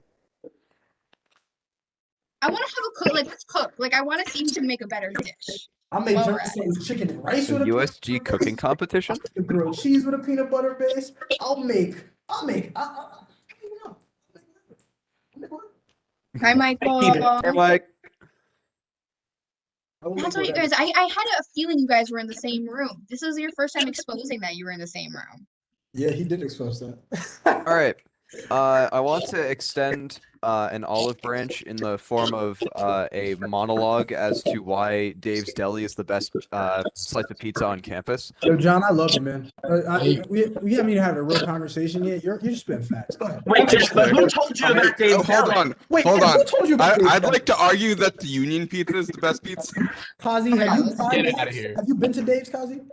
He doesn't Alright, eat. but You met the Union man pizza, named though. Dave. There's no but. If you haven't tried Dave's, it can't be. Domino's. Now, Mason, I'm a Mason. fucking Alright, Mason, you personally have to take me to Dave's. We need That's the Dave deal to here. cater every single USG meeting for the next year. Yes. We've I talked want about to put this on record that I was the first person to say that Dave's has the best pizza on UConn's campus. Anyway, That is true. Ben can attest to that. Wait, but didn't you steal it from Ethan? No, Ethan. You can steal it No, from no, him. no. Mason, the first time that I met you lives was at right in the room Dave's. next to me. I'll get his ass in here if you want. I came feel home like to now Ethan, I that I'm said, dude. closer to like. Roy, I think you Wait, got. where is Dave's Deli anyway? It's next to. It's in the same plaza as Tokyo Ramen and Oriental Yeah, it Cafe. is. Okay, yeah, that's what I thought. See, now Pizza. that I'm closer to Dave's Deli than I am the student union, my position may change. Kazi, I will walk past personally Domino's. $7.99 for an.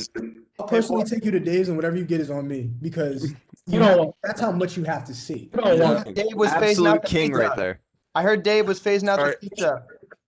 My roommate Phasing out is what? a Dave's employee.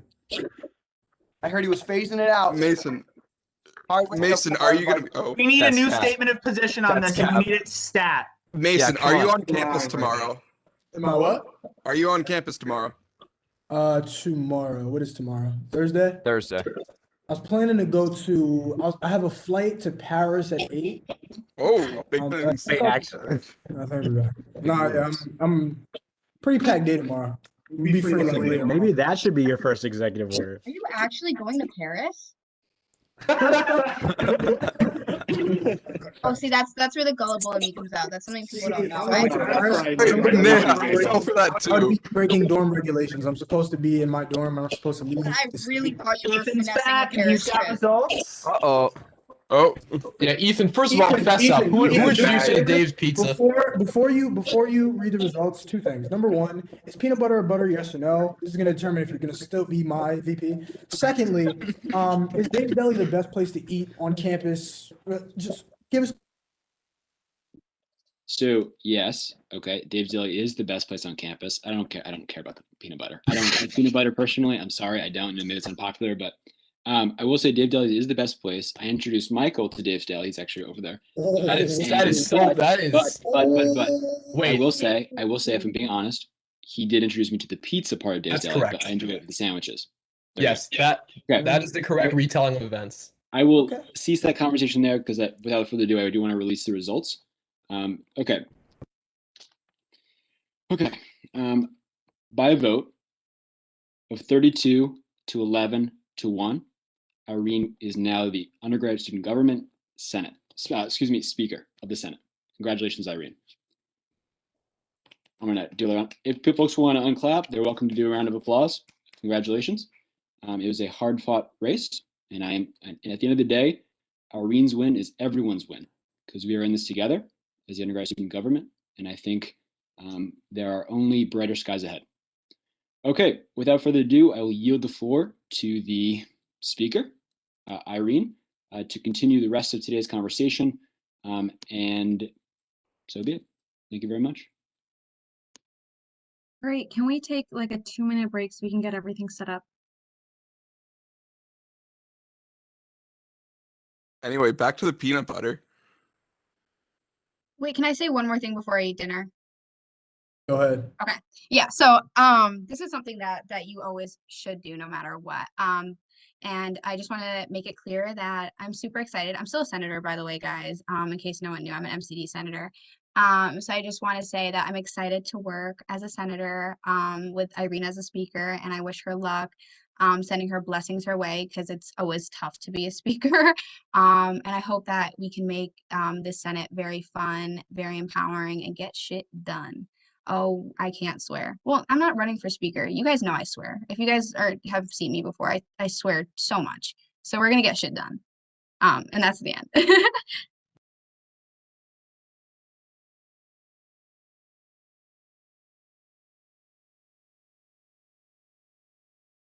Just based on the amount of discussion that we've had on this, I expect the first piece of legislation to come through to be, settling this butter question. Because I feel like we've talked about it far too much to not have a conclusion on it. Bold of you to assume I'm already not writing it. And bold of you to assume that there's no conclusion when we've said multiple times peanut butter. I think Mason, we need the results of the think we need an interim. Oh yeah, we do. The results of the I move to have an impromptu vote right now. Mason, I'll drag you through another veto override. Please, don't get me started. About this, about the butter, don't try. Yeah, you're too much. You're too much. Yeah, we're too much. I think we as a body need the results of the conscience. You pause real quick, man. We Yeah.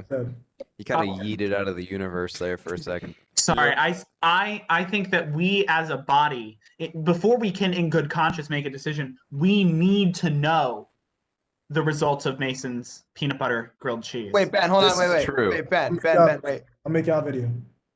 Let me just stop you right there. Hey, Mason. Who's stopping me? Noah. Hi, Noah. Is cereal a soup? Oh, wow. It depends on if it has milk or not. Oh. Because out of the box, if it's in the box, it's not a soup.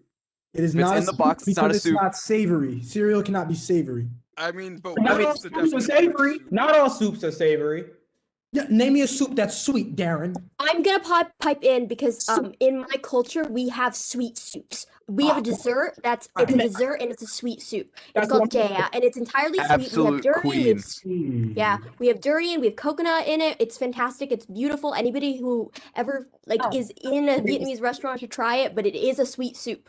We Reese, need I agree with Vietnamese you, like food. sweet soups, Yeah. but cereal is not a soup. Like, like So Okay, what would you define a soup soup being as? Like, what are we off- defining? What's our definition of a soup? Okay, Soup okay, here's my question. If we're gonna say oh this, wait. No, if we're gonna I say got the that definition cereal up is a right soup, now. then a hot dog Guys. has to be a sandwich, and a hot dog's not a sandwich, therefore cereal cannot be a A sandwich. hot dog is a sandwich, It's first of all. it's between two pieces of bread, right? Cause Second, bro.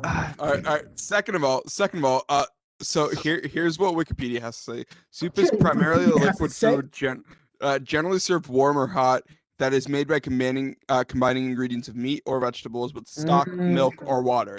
You Well, can't there's have the milk. So Eating we got the cereal. vegetables, that's the grain, and we got the milk. So Wait, soup. Now, but cereal's It is a not soup. that. Like, That sounds a lot like soup to there's me. cereal. Grain is just not a vegetable, Additional so question. Additional question. If cereal can be either cold or hot, like cold cereal, hot cereals like porridge. So like, No, but genuinely, like, who drinks their cereal like warm? Like who does that? Maniacs, but sometimes What? you Like, want it. It I is don't a soup. think you're valid. It is says it's warm generally milk. warm, but does it need to be warm?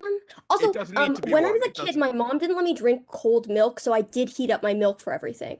Okay. Yeah, but for your So cereal. there's what's that that one, thing but that's that's an Cereal exception milk, to it, though. I in feel. Europe, I feel like there's a that's, difference blended between like vegetables? warm milk and then warm cereal milk. But There's also, you're that saying important distinction. Wait, what Warm I cereal suppose milk the is difference nasty. is I don't drink my cereal. I don't eat my cereal with milk. What about the people who use other things that aren't milk?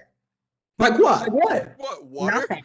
You ever had water with your Frosted Flakes? wait. Oh, I'm Would not you do like a different, like a different like milk base, or do you do like something completely Take it back real quick. I other than drink milk? Back. cereal Wait, dry. hold on. But Michael. there are other still- people who probably put like whatever they want with their cereal. I think a Dry part of cereal? People cereal just say is they only some drink sort of water with liquid. Frosted Flakes. Yeah, can we just take it back real quick? That's absurd.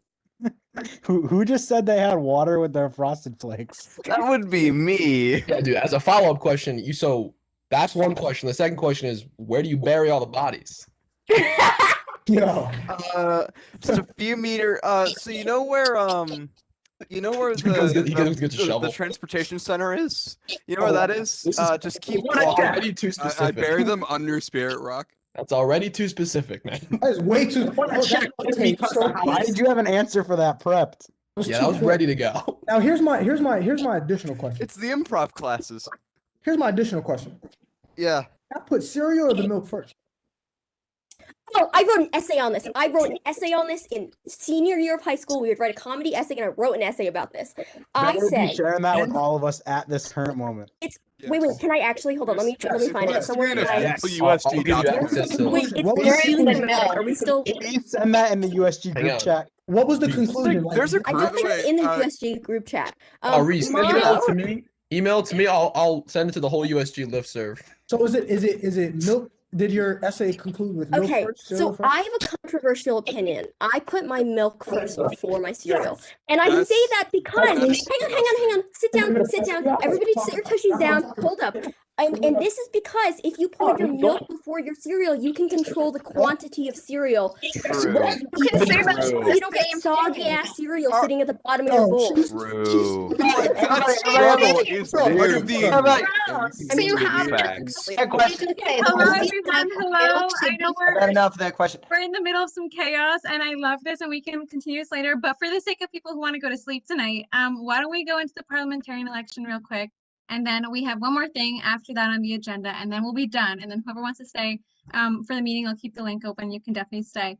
All right. Is everybody good with that? Can I get some thumbs up? Okay, cool. We're all on the same page at 10:45. So we're going to move into the parliamentarian election. The way that it's going to work is we're going to start with public comment, just like we did for the speaker election. So anyone who is not a senator, if you want to speak on behalf of someone who you think might be running or someone who you think should run, that's your opportunity. Then from there, we're going to go into nominations where we'll have the candidates get nominated. And then from there, we'll basically follow the same format as the speaker election. All right. So with that, we're going to open up public comments. So if you have something to say, just raise your hand in like the little wave feature on the panel side, and I'll call on you. Okay, seeing none, we're going to move into nominations. So you can nominate someone else, or you can nominate yourself. So, all right, I'm seeing a hand from Angel. Angel, go ahead. Hi, I'm here today briefly to just speak for someone that I know is running and I believe will do an excellent job. This person is Darren Mack. I'm endorsing him to be the next parliament candidate. During his time as a senator, he has co-authored legislation.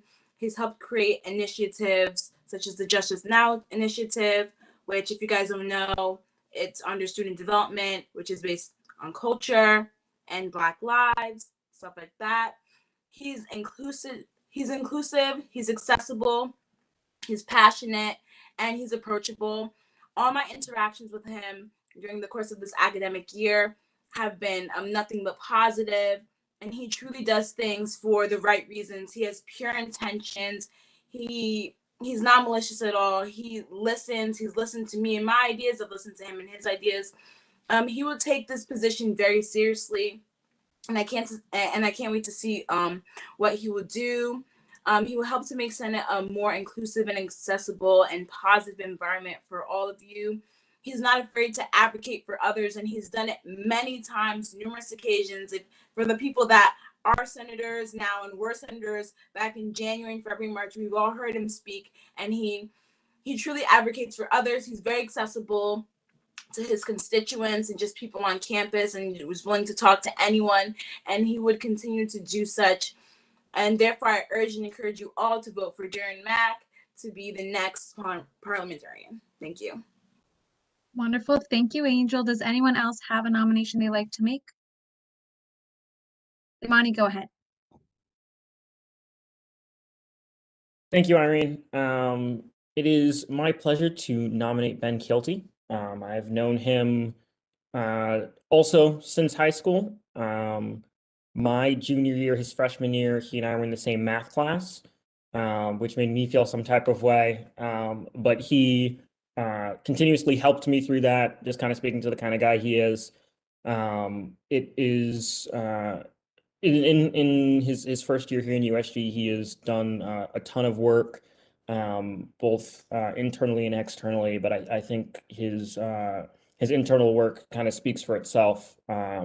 He's paid a lot of attention to the way USG leadership operates, to the way our governing documents operate, and I think he is a great selection to guide the Senate along with our speaker.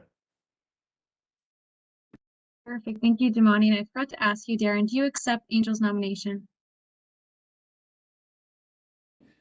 Yep, that's what happens, around this time. Yes, I do. Perfect. All right. And Ben, do you accept Imani's nomination? I do. Thank you. All right. Wonderful. So now we're going to move into discussion. That means if you're a senator, you can raise your hand and speak on behalf of a candidate, and I'll call on you in the order that I see your hands raised. All right. So I'm seeing Angel's hand. So Angel, go ahead. That was an accident. Okay. All right. So John, go ahead. Right. I'm here to speak on behalf of Ben Kilty. Even though I've only known him for about a month and a half, I think. His passion for USG has shown through immensely. He always knows what's going down. He always knows, like, has a knack for the rules, annoyingly so sometimes. And I feel like we need that kind of like drive for always. It's the sense of political omniscience that I feel like we need sometimes. I know that's a very dumb term, but hey, it's almost 11 o'clock. I'm feeling kind of loopy, so I'm just gonna say that Ben, I believe, is the best person for this job. All right, Reese, go ahead. Hi. Yeah. Okay. All right. Okay. That took a second. So I've known Ben for a good minute now. And of all the people I've ever met, he's definitely the most hardworking. Like sometimes I don't know where he finds time to sleep or like eat or do anything. But more than that, he is passionate. He is so passionate about USG and all of the legislation he writes. He always pulls me aside and he's like, Reese, I wrote this new thing. And he's honestly the inspiration I had to become a senator. I've seen all the work that he does and all the effort and time he pours into all of the legislation he writes and all of his outreach efforts. And I'm just like so inspired by him as a person. He is really, to me, the embodiment of being an upstander, not a bystander. He stands up for what he believes in. He always speaks out for what he believes in. He stands up for his friends. He stands up for causes he believes in. He's never going to sit. Really good at just making people feel heard and understood. And if anybody has a complaint or problem, he will speak up for you. He will find a solution. And I really admire that about him. So I say, everyone, vote for Ben. He's a fantastic dude, and I really admire him. Thank you, Reese. Daniel, go ahead. Absolutely. Thank you so much, Irene. I want to just, you know, rep my boy, Darren, good friend of mine. We've protested together. We've talked. Darren's a good guy. He's a legit guy. He's a hard worker. He's focused. He knows what he's doing, and he's extremely passionate about what he does. I know I've heard Darren speak. I've heard Darren, and I'm sure a lot of us have also. I've heard Darren speak. I've heard Darren had conversations with me about things he doesn't like, things he doesn't appreciate. And one thing about Darren I know is, when he doesn't like something, and when he sees something that's a problem, he doesn't just sit there and allow it to manifest to be a problem. I think that's extremely, represent that's represented by him being just a first semester freshman running for office. Darren's a good guy. I think he would be amazing in this role. I think he would be the perfect person for this job. I 100% think he'll get the job done. So, Darren, that's my boy. I support you, and I hope you win. Appreciate y'all. All right, Neha, go ahead. What's up, y'all? I'm back again. And I am showing mad support for Darren. Hear me out, y'all. December 13th. All my friends who've been advocates for a while, you know what December 13th is. It is the day the 13th Amendment passed. Darren doesn't work outside of USG. In high school, this man was an advocate from birth. He literally went in high school to the legislators, passed that day to be the Connecticut's 13th Amendment Day to talk about liberation for Black people. Darren is an advocate at heart. Darren pushes issues. This is not new to him. This is not, advocacy isn't something he went to UConn and was like, I want to be an advocate now. And I came from a town that's majority white. Darren is an advocate from birth, y'all. And I mean it. Like, it's not, he speaks well. He speaks for people of color. He speaks for queer students. He speaks for survivors. And the list goes on. He speaks for people with disabilities. He is truly a person you want to see as parliamentarian. I was the parliamentarian, and I am telling you to vote for Darren. I'm urging a vote for Darren. I know what it takes to be in this position. The speaker and deputy speaker run more legislation work. You need an advocate in the parliamentarian position. They run Senate relations. They run events. They talk to you. They talk to the directors. They talk to everyone about advocacy. That's not really what's written in the bylaws if you're going to read the bylaws, but that's what the position has come to be. And Darren fits that role like no other. We want diversity in our Senate leadership. You want representation. When you look at leadership, you want people that look like you. Darren is that voice. Darren is that person. Ben, you're amazing. I went to high school with you, but Darren has made me feel comfortable from day one. He didn't have to learn to be anti-sexist and anti-racist. He is. He didn't have to put in extra effort. He didn't have to get called out for things. He knew it from the beginning. He's not someone you have to teach to be anti-racist and anti-sexist. He is in that role. He's in that position already. This isn't something you learn. You learn legislation. You learn how to run a committee. You learn how to talk to admin. You don't learn overnight how to be anti-racist and anti-sexist. That is what Darren is. Darren will learn all the needy and hefty things or whatever that takes to be in executive positions or whatever. The things that you cannot learn in these positions is the things that Darren possesses. And that's why I urge a complete vote for Darren. You will not be disappointed, guys. Darren recently decided to run for this position because he's been going through a hard time. So forget what you heard for the past couple of weeks. Listen to what people are saying now. I urge a vote for Darren. A vote for Darren is a vote for you. A vote for Darren is a vote for people of color. A vote for Darren is a vote for queer students. So with that, I'm done talking. All right, Jordan, go ahead. All right, hey guys, again. I'll keep this short in respect for time, and then also because most people have said the stuff that I would have outlined. But I'm speaking on the behalf of Darren Mack, and it's actually funny because I went to school with him in 5th grade, and I haven't seen him since then until now that we're at Uconn. So it's good to see you again and work with you again. But anyways, from the time that he was in 5th grade, I mean, he was an amazing leader, and it's crazy to say that at such a young age. He was very well spoken. I remember he always used to give us like speeches to the class, and I know he also cared for the other students. He would always speak out for the other students if he saw other students being treated badly. And he was someone that everyone had looked up to, somebody that everyone wanted to be. And I speak on behalf of everybody else in that 5th grade class that he was a role model for everyone. And that was just when he was in 5th grade. And it's great to see that not only does he still have those same characteristics today, but he has only grown on them. In his short time being at Uconn and being in USG, I see that he's been very active through writing legislation, really running the Justice Now initiative, and then just some other characteristics I've noticed about him. He is very accessible. Anybody would be able to reach out to him. He is so passionate just as a person in anything that he wants to do. And he's very inclusive and has so many more great characteristics. So Darren, I think that it would be great as our parliamentary. Yeah. Thank you. Jordan Damani, go ahead. Thank you, Irene. As I said from the beginning, I'm gonna speak for speak for Ben.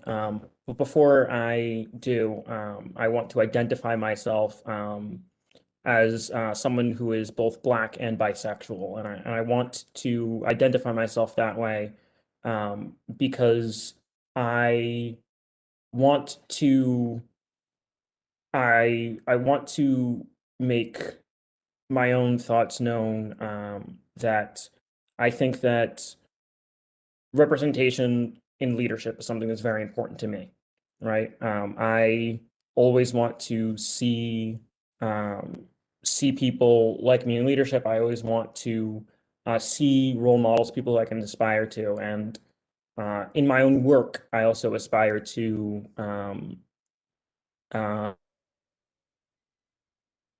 for other folks, and I hope that I've had been able to have that kind of impact for others. In my work with Ben as the CDO, I probably worked more closely with him than any other member of the Diversity and Outreach Commission. He is a primary author on the bias protocol. He has been someone who had kept my feet to the fire to make sure I was doing my job to the best of my ability, to make sure I was continuing to serve the students to the greatest extent.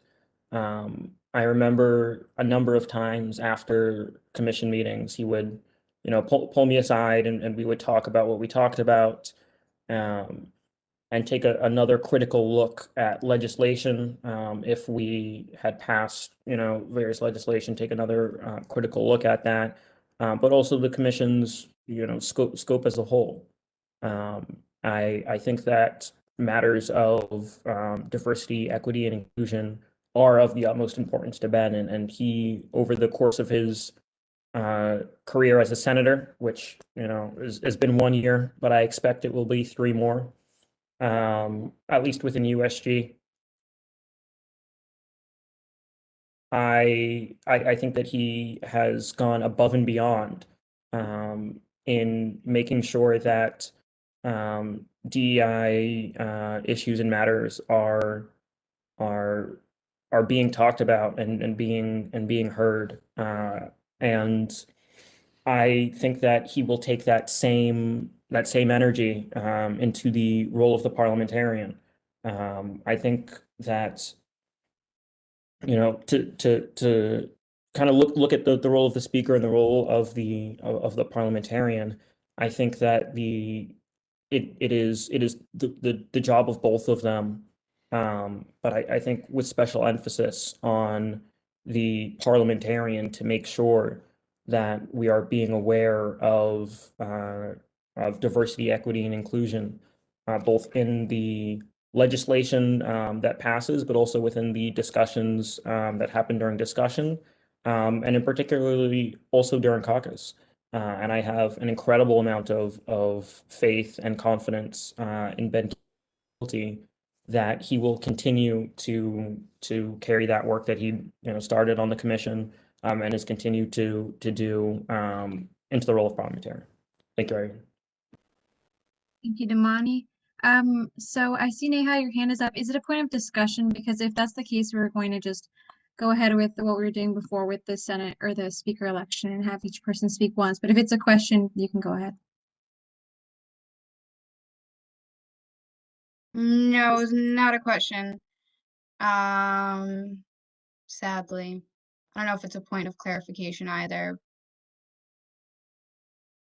Yeah, never mind. Yeah, never mind. Darren, put your freaking camera on. Okay, all right. With that, then we're going to move to our statements. So for both candidates, I'll just go in the order that each was nominated. So Darren, you can go ahead first. You'll have 5 minutes to make your statement, and that begins now. Go ahead. Thank you. Irene, you know what to do. Same thing I told Ben. If I'm talking too much, you just let me know and everything. I know I'm going to keep it brief. I know that people want to go to bed right now and everything like that. But, I'll start off with saying is if there's anything that I can say about my time here in USG is that I was unafraid to say what needed to be said or do what needed to be done. I don't compromise on my beliefs or my individuality for the sake of USG political points. My work speaks for me, whether it's with the Justice Now initiative or my work defending and uplifting Black, Indigenous people of color across campus. I believe that I can successfully build upon the foundation of racial equity, inclusion, and collaboration that our former parliamentarian Neha left us with. It is a foundation that I can build upon with the experience I have in USG fighting for the issues that matter, in addition to my own experiences as a community activist and in the grand scheme of things, a Black man in a hostile America. That is why I'm running for USG parliamentarian here tonight. Running for USG parliamentarian brings everything full circle, to full circle with what I've done this year advocacy-wise. I've worked with Student Development Advocacy Director Christine Hoquera on one of the most successful Uconn events of the year, the Justice Now Initiative, which brought in many esteemed speakers such as Dr. Angela Davis, Martin Luther King III, Eddie Glaude, and Yasha Shabazz. I was co-author on the capital rights and white supremacy legislation, along with the wonderful Sarah Hill, and fought like hell to make sure it passed on this Senate floor. I fought like no other to make sure that legislation that will benefit Black, Indigenous people of color on this campus passes without compromise or failure. I'm also the head of the December 6th Project, which raises awareness for the 13th Amendment and actively works towards the liberation of Black, Indigenous people of color in America. I've helped organize numerous protests and events in the greater Hartford area, in addition to the successful lobbying for the passing of CT state legislation. As I said before, my work speaks for itself, and I'm eager to bring that passion, intensity, and expertise to the office of the parliamentarian. But that's not all. As a person, I'd like to think that my greatest quality is what I've mentioned before. It is my belief in order to successfully fight for Black, Indigenous people of color on this campus, you have to be undaunted. You have to be unafraid. I hope to bring that attitude to Senate leadership. I'm not afraid of rolling up my sleeves and fighting like hell to make sure that people in this organization are protected, respected, and represented across all avenues of my advocacy. But more important, I'm not above criticism or self-improvement, as I know that it ultimately ensures that I am capable as I can be in my stead. And that's the name of the game for me, making sure that I'm 110% capable of this line of work. Being parliamentarian is more than just a title or a fancy leadership position for me. It's a learning experience that will also better me as a person and as an activist. All in all, my ultimate concern is the well-being and success of Black, Indigenous people of color and USG as a whole. Even if I'm not elected parliamentarian tonight, you can be sure that I'll be bringing a fight wherever it's needed, whenever it's needed. That's all I want to do and will do. I thank everybody. I hope that you vote for me, and if not, there's no hard feelings. Advocacy is the name of the game for me here. Thank you. Thank you, Darren, and you're under the time, so nice job. Ben, you're up. You have 5 minutes as well, starting now. Go ahead. Thank you, everyone. For those of you who don't know me already, I'm Ben Kilty. My pronouns are he, him, his, and I am running to be your next parliamentarian. And I know we've talked a lot about the role tonight, but we haven't actually talked about the role itself. What is the parliamentarian? What does it do in Senate? And the number one job of the parliamentarian is to know the rules and to make sure that everyone follows them. That's the number one job. That's at least what it says in the bylaws, right? And for those of you who know me already, you know that I know all of the rules. I know how to write legislation. I know how to get things done. But a big part of knowing the rules and making sure everyone follows them is actually helping people to follow them. And that means legislation workshops. That means being a resource. That means being a person who you can come to with questions. And that's where I think that my leadership style really thrives. You know, I know what I'm talking about. Like Damani said, I wrote our bias protocol. I've written a lot of our bylaws. I've written a lot of parts of even our Constitution. I have always been a really good teacher. I'm somebody who is always willing, and I like to think able, to help you really be your best in this organization. USG, like a lot of people have talked about actually throughout the speaker election and throughout this election, USG is not necessarily seen as a very open place. That's deeply unfortunate, but it means that even for new members who hold the office of senator, they're often confused about where to start. I was lucky in that I knew Damani, and he helped me through a lot of this, but a lot of people don't have that friend to come off right off the bat. Now, Irene, you have been wonderful at helping out all of the new senators, and that's a role that I really want to take on as well. I think that I am very well equipped to help each and every one of you succeed. That means legislation workshops, that means bias trainings, that means all that sort of stuff. The parliamentarian has expanded significantly. And you know, you really can't talk about this without shouting out Neha, because she has done an amazing job of expanding this role into a role that really is about leadership in all of its forms. The parliamentarian is someone who needs to make everyone feel welcome and empower everyone's voices. Neha's brought back snaps and claps. I think that is wonderful. I think that we need that, and we need to continue that, and I plan on continuing that. But more than that, you know, making someone feel welcome is not something that stops or can stop on the Senate floor and the floor of caucus. Like Neha said, I was not born. I forget what the word she used was.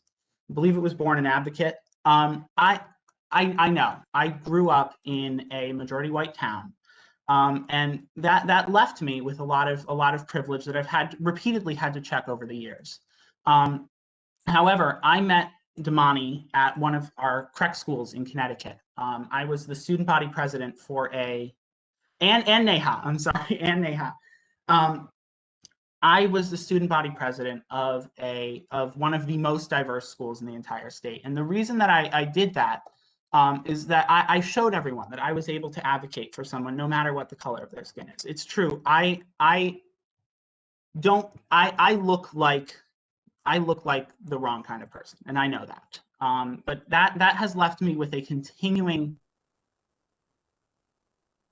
lift up the voices of everyone in this body. It's something that I've done a lot of, specifically in my advocacy, and this is the advocacy that I would really focus on as parliamentarian. I've been working over the past year with student health and wellness really, really closely to try and bring more student voices, more diverse student voices into the decision-making rooms in Shaw, because Shaw as a group has not traditionally been great at helping out our students. And student health, especially mental health, is something that's really near and dear to my heart, and it's something that we need, especially during this pandemic. But it also means elevating student voices in other places. And that's where I've always been advocating. I told you guys earlier about how I've been advocating for actually changes to state law that would empower student voices in more places. And we've gained real success there. That's something that I want to continue as parliamentarian, because I don't believe that I am succeeding unless each and every one of you is succeeding. If you elect me to this role, I promise to be a resource to you, always available if you need help. And I promise to always be there to make sure that your voice is elevated and that you get what you want done. I will always be there for you, no matter what, no matter if I agree with you or not, because I care more about making sure that each and every one of you gets the most out of this experience that you possibly can. I sincerely hope that my record speaks for itself and that I've earned your vote. And I swear that I will continue to earn your vote throughout my you elect me to this role tonight. I look forward to working with each and every one of you. Thanks very much. All right, thank you both for speaking. What we'll do now is as you may have noticed, have opened up the chat. I'm going to send a form through the chat so that you can all vote. So that's going out right now. If you have any problems, please let me know. It'll be very similar to how you just voted for the speaker election. And yes, thank you to both candidates. I know you're putting yourself out there, so nicely done to both of you.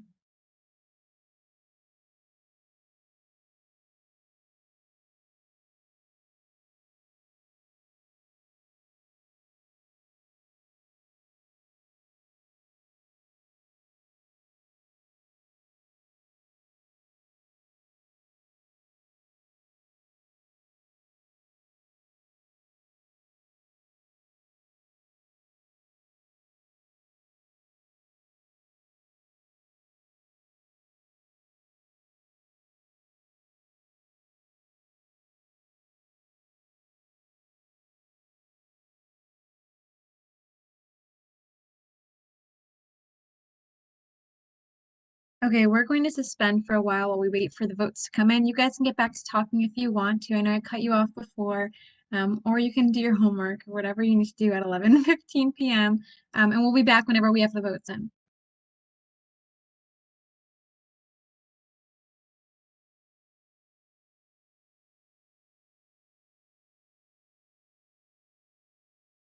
I meant December 6th. I said December 13th because it was 13th Amendment Day and I'm exhausted. And this is the longest I've worn makeup throughout all of quarantine. And I just want to point that out. Sorry, Darren, for messing that up. Your hard work never goes unnoticed. And I'm going to light up now because my time is done. Peace out.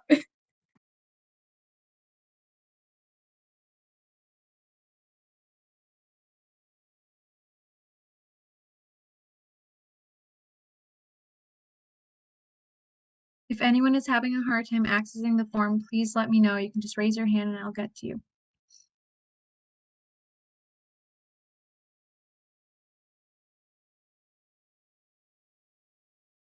Irene, I think Winter. Who is that? I think Winter has her hand raised. Yeah. Go ahead. It's not letting me open the form. There. What does it say? Does it say that you don't have access? It says to sign in, and I press sign in, and it reloads and does the same thing again. Open it in an incognito window and it will work. Oh, okay. That's smart. Luis knows all the tricks.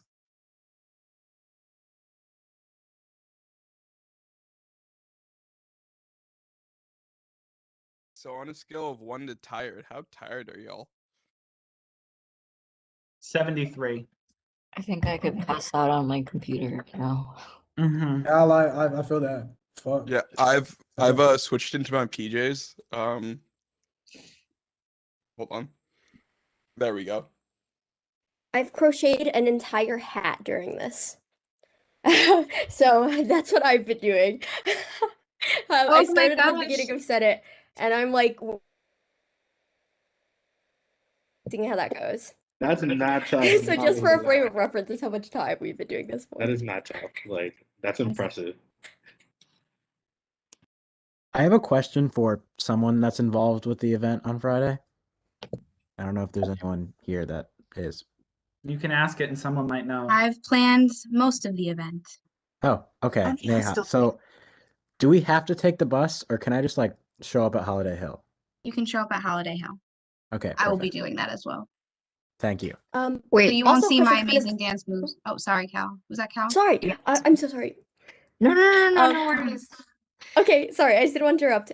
Also kind of affiliated with that. I'm really new to this, so I don't really know what we're supposed to be wearing exactly. Like, is it formal? Girl, or it's not? dress to impress. I'm putting on a whole ass Oh, dress okay. though, and I'm putting on some heels. I got my Alright. toes done.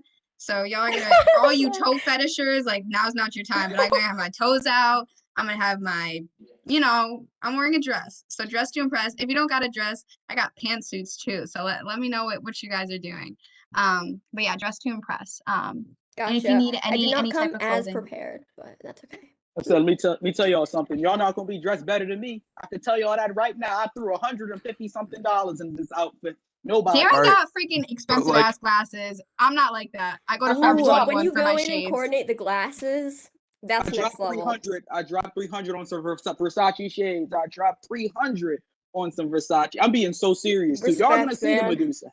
Who's wrong? I Yeah, don't my think I dresses could from even Fashion fit into Nova any of my hate on suits me. anymore. Wait, Oh, Neha, sorry. real quick. Is the bus is coming at 5:30, right? 5:45. It will be leaving the Union. So I recommend you get there at 5:40. It's not like one of those like buses where you're like going to New York City and it leaves right at 5:45. If you do text someone on the bus, it will be. I always arrive early, so that's good. I'll be there at 5:30. Oh my goodness, I'm so excited. Guys, I have the playlist for the music. But again, text me if you need any extra songs. It's already a really long playlist, but I know the new senators might have not seen my emails. So if you have me on GroupMe, you can message me literally any questions. I will be very on the go that day. So try to reach out to me before like that 5 o'clock mark with your questions. But again, my phone will be open at all times. I'm Bulls super on excited. parade. I'm ready to dance, y'all. Like I'm You really said- ready to turn up. So You said what? Bulls on parade? Nobody want to hear that at the banquet. yeah, no. I'm What's playing. wrong what's wrong with Rage? I love Rage Against the Machine. Don't get me wrong, but believe me, I ain't drop all that money to just be headbanging to Rage. I can't do Yo, it. let's I'm not here to listen headbang to. to I'm here to have a Here good Comes time. the Sun. So we're not playing heavy metal at all? Like nothing? Damn. No, but I made a included band and everything. What a shame. I included songs Yo, from the John, can I be in your band just for that night? People. What Right were you now it's saying, only Neha? two. I was saying that I'm trying to include music from all cultures. So I included Indian music, of course. I'm Indian, by the way. I've included Spanish music and I've included Afro beats and we included Romanian music. So if y'all really want to like get down to dancing to music that you really like, please send me the music. I'm trying to see you guys dance to your own cultural music. And I'm trying to learn. I know Michael Christie is a dancer. Mason, I don't have as much enthusiasm about your dancing skills just yet. But I know Michael Christie, we're gonna put on some bachata and salsa, and I'm gonna just like let y'all carry the way. You know what I'm saying? So text me your music, please. Text me your questions. This is the one thing I'm proud of as parliamentarian as I plan this R&R event. So please let me be proud and make me more proud by coming and asking me questions. Neha, a couple of people are asking what the event is. I think some new senators. Okay, so we tried to reach out to new senators through email, but I know that our emails are long and you guys get swamped with emails. But it's a recruitment and retention event, which is basically Mason, you are so distracting. It's a recruitment and a retention event. We do it at the end of every USG year. We didn't think we were going to have it this year, so we didn't really publish it as much. Also, it's really strict with COVID, but basically Friday, 6 to 9, we're going to be eating, doing awards, talking, dancing, and really just like doing our end of the year celebration. You have to bring a COVID test. I think about 72 people are signed up. We have a max of 80. Text me if you want to come and you can get a COVID test by Friday and we might be able to work something out. But again, if more than 8 people come to me saying they want to come, I would have to say no to everyone. I'm not going to do first come, first serve. That's not the nicest thing to do. So we have 8 spots open that are COVIDly distanced. Like we figured out everything with COVID. So with all those restrictions, we do have 8 spots left. I'm so happy Fabio and Gilmar aren't here because they wouldn't really allow me to do this. But just know I can finesse it. But that's the event. Does a vaccine record count? Oh my God, this is turning into R&R questions. Vaccines do count if you got it 2 weeks before the event. So vaccines become their most effective after 2 weeks after you get it. So if you have a vaccine card so our event is 4/9. If your vaccine card was before, March 26th, that would work.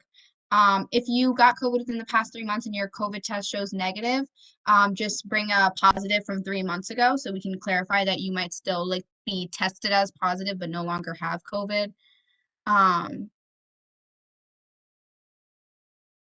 Is there any more questions that I'm not? Yeah, there's Drake Cole on there. Duh. Damn, I got mine yesterday. Yeah, John, you're gonna have to get a test. If any more questions, please let me know. Food will be 7 to 8, but you need to bring a. Okay, I'm done talking. I can't do multitask, yo.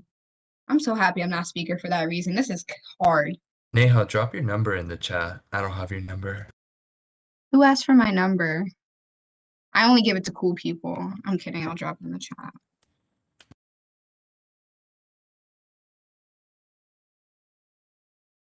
Also, don't get trashed at the event if you come, please, please, please.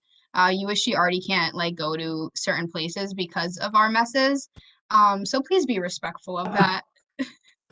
I'm unmuted. That is actually a fact. We are not welcome at the Alumni Center. Yes, thank you for that, because that place was open and we couldn't go for your previous previous USGers. Holly-Ann, I see your cameras on. I feel like you were a part of that previous mess that happened there. I can't confirm it was some people's guests. A little sus, let me tell you. That's why we're lucky we got guests coming. That's why you guys have to pay $50, because last time y'all got kicked out of a venue.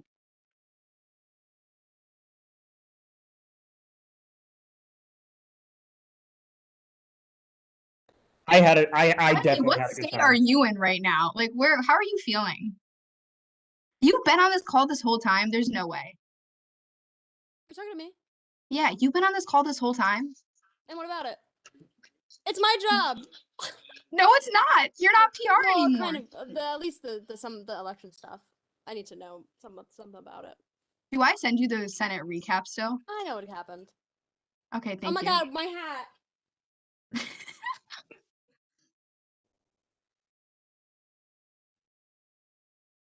Should I wear this to banquet? Thanks, guys. I think Fabio will have you beat in the hat game, from what I've heard. Please wear it. Please wear it. Michael, I'll do it just for you. Thank you. Appreciate that.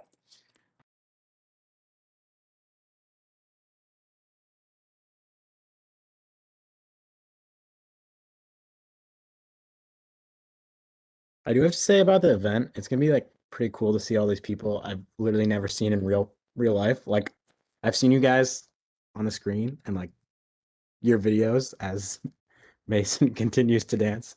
But like I don't think I've, with the exception of like one or two, I don't think I've ever seen any of you like the person. I think when I see people in person, I'm gonna be really upset because I realize how short I am compared to a lot of the people here. How tall are you? Are you under 5 feet? No, oh God. Then you're not short. Stop playing. Under 5 You feet. can stand next to me. Thank you. Do Oh my people know how God. short I am? You look No, I tall. learned how to walk in heels, so I'm gonna be 3 inches taller, y'all. So all you tall people are gonna see me eye to eye. I just have a feeling Irene is short, and I really hope that She I'm is. right. Oh, I've met Irene in person. Yeah, Yes, she's short. I am 5'3". All right, so we actually have our results in. So by a vote of 15 to 14 to 3, our next parliamentarian is Darren Mack. Congratulations, Darren. All right, so with that, and actually, yes, let's do our rounds of applause. If like following in Ethan's footsteps, like let's send those things in the chat too. Let's send them in the emojis. Congrats to both of our parliamentarian runner-ups. And then with that, we're going to move into the confirmation of the nominations committee. So I'm going to yield to Mason for that if you want to get us started. Yes, I am. Sorry, you broke up when you said you were. Oh, Sometimes okay. my Wi-Fi right now. What'd you say? I'm yielding to you because we're going to move on to the confirmation of the nominations committee. So if you want to introduce us to what that is, just give a little bit of background. Absolutely. So first and foremost, hello everybody. I'm not really saying anything lengthy today, but obviously I am the incoming president. I've spoken to a couple of you. Kern, thank you, TDO Christie. I've talked voices and those who are going to be at the banquet. Can't wait to see you Friday. And it's going to be an amazing year. But to go into the nominations committee basically are the people that fill the vacancies. They vote to fill those vacancies and they deliberate and then choose the people who are going to fill those vacancies. And the people that I want to nominate for the nominations committee are Jacob Knight, Will Shad, Noah Frank, Nicola Bacon, and Lakita Athena. These are 5 really exceptional, very capable individuals. 5 people who I think, have done a tremendous job in the roles that they've had at the university thus far. And even if they haven't, they're great people, and I know they have a good heart, and they have good head on their shoulders. So I think they'll be great in the nominations committee. I think they'll be, they'll make a good decision as a group and as a collective. And yeah. Thank you, Mason. Does anyone have any questions for Mason? You can just raise your hand in the little chat thing.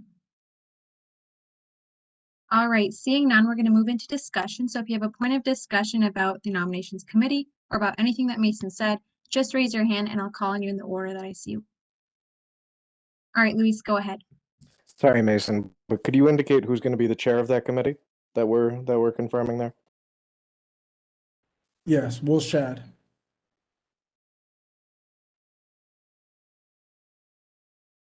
All right, Luis, you all good? Yes, thank you. Sorry. Excellent. Okay, anyone else?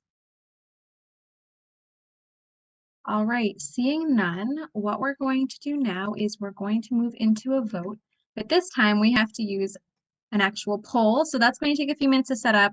Again, everyone, thank you for bearing with us. This shouldn't take too long, but within the next 2-3 minutes, you should see a poll pop up. I'm going to announce it when it's in the chat. It'll be on the side of your screen. Just vote as soon as possible so we can all get some rest. All right, I'm going to start setting it up.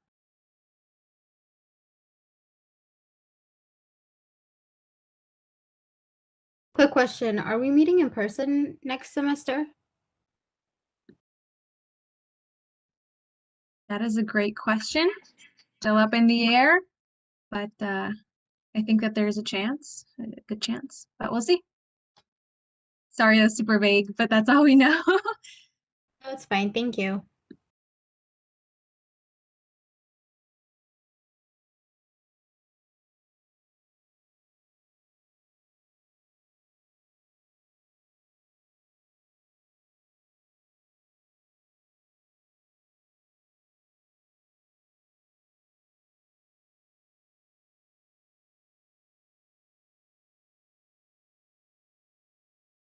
You can all talk, while we're setting this up if you want. You don't need to sit in silence. Lads, I challenge Darren, I challenge you both to a dance battle. Irene, just because you got elected, but also Darren, because he was talking about my grilled cheese capabilities. I was very offended by that. And I have to show him how I feel about it on the dance floor. And CDO Christie, since he tends to talk a lot of hot trash too, he could get this work as well.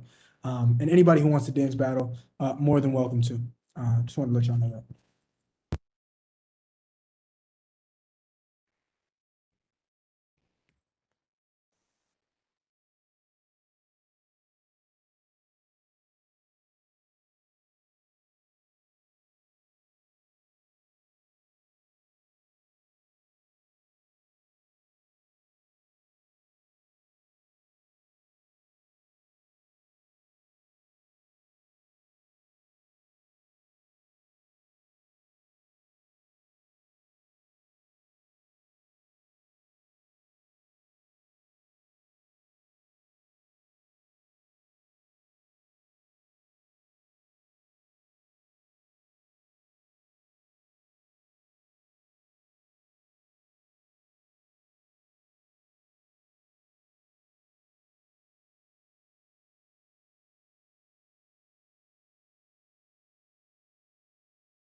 I'm so excited to finally actually cast a vote here and not say that not a senator. I'm very excited for this.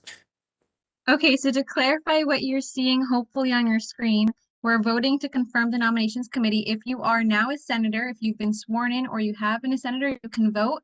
You can choose to vote for the nominations committee that Mason just talked about, against, or you can choose to abstain, which just means that you're not going to vote. You don't really want to vote on this. If you're not a senator, please do not vote. Just click not a senator. Let me know if you have any questions. I have the opposite joy, Damani. I get to click the not a senator button for the first time.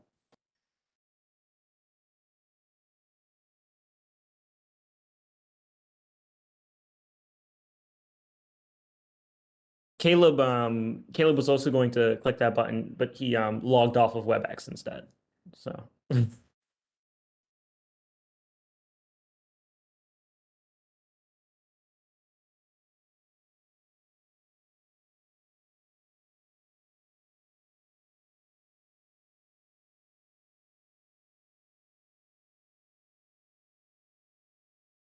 All right, we're still waiting on 7 people. If you haven't voted, please vote so we can get some sleep tonight because it's almost midnight.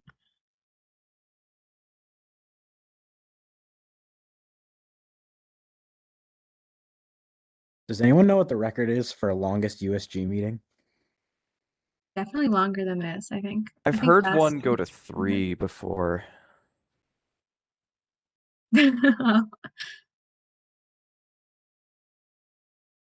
The longest one I've been to was 1 a.m. I don't remember one going to 3, but Was that the impeachment of the comptroller one? that it was.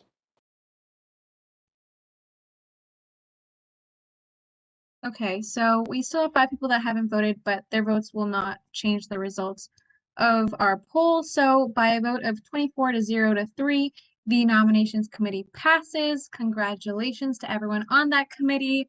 Nicely done. And with that, we will move into the last few items on our agenda, which is really nothing. We go into discussion. Does anyone have any quick points of discussion? Normally we would add them to the agenda, but because a lot of you just got sworn in, does anyone have anything quick that they'd like to be mentioned? None? Okay, awesome. All right, we're moving into announcements. Any quick announcements? Raise your hand if you have one. Okay, seeing none, we zoom on over to calling to close. All right, for all of you who just got sworn in, this is the end of your very first Senate. Congratulations. We are calling to close at 11:34 p.m. Go get some sleep. Go get some dinner if you haven't eaten. I'm sure that's the case for some of you. Thank you for all coming, and good night. And you can stay on. I'll stop recording, but I'll keep the link open if anyone wanted to stay behind and talk. Night, everybody. Real quick, gotta go, but I just want to say I'm proud of y'all. This is it's first Senate, it's big things, big experience. Congratulations to everybody that got elected. Congratulations to everybody that got put on a committee or passed legislation. It's definitely the beginning of a tremendous year. I'm proud of all of you. Can't wait to see you all soon. Can't wait to do the amazing work that we're gonna do. Y'all have a tremendous night. I just have one question. I was AFK for the nominations committee thing. Who's on that? So that's Jacob Knight, Nicola Bacon, Lakita Athena, Will Shad, and Noah Frank. All right, sounds good. Absolutely. And anybody, if you ever have any questions, I'll drop my number in here. Please take it down. If you have any questions, comments, concerns, USG related, personal related, I'm here. Obviously I'm president of the org, but I'm also a friend to all of you. So if you ever need anything, please feel free to reach out. Do send him memes. By the way, we're still alive. Yeah, I'm trying to figure out how to end that. Louis texting me. So it's the 3 dots by the end or leave meeting button. In more options, it should be the one closest.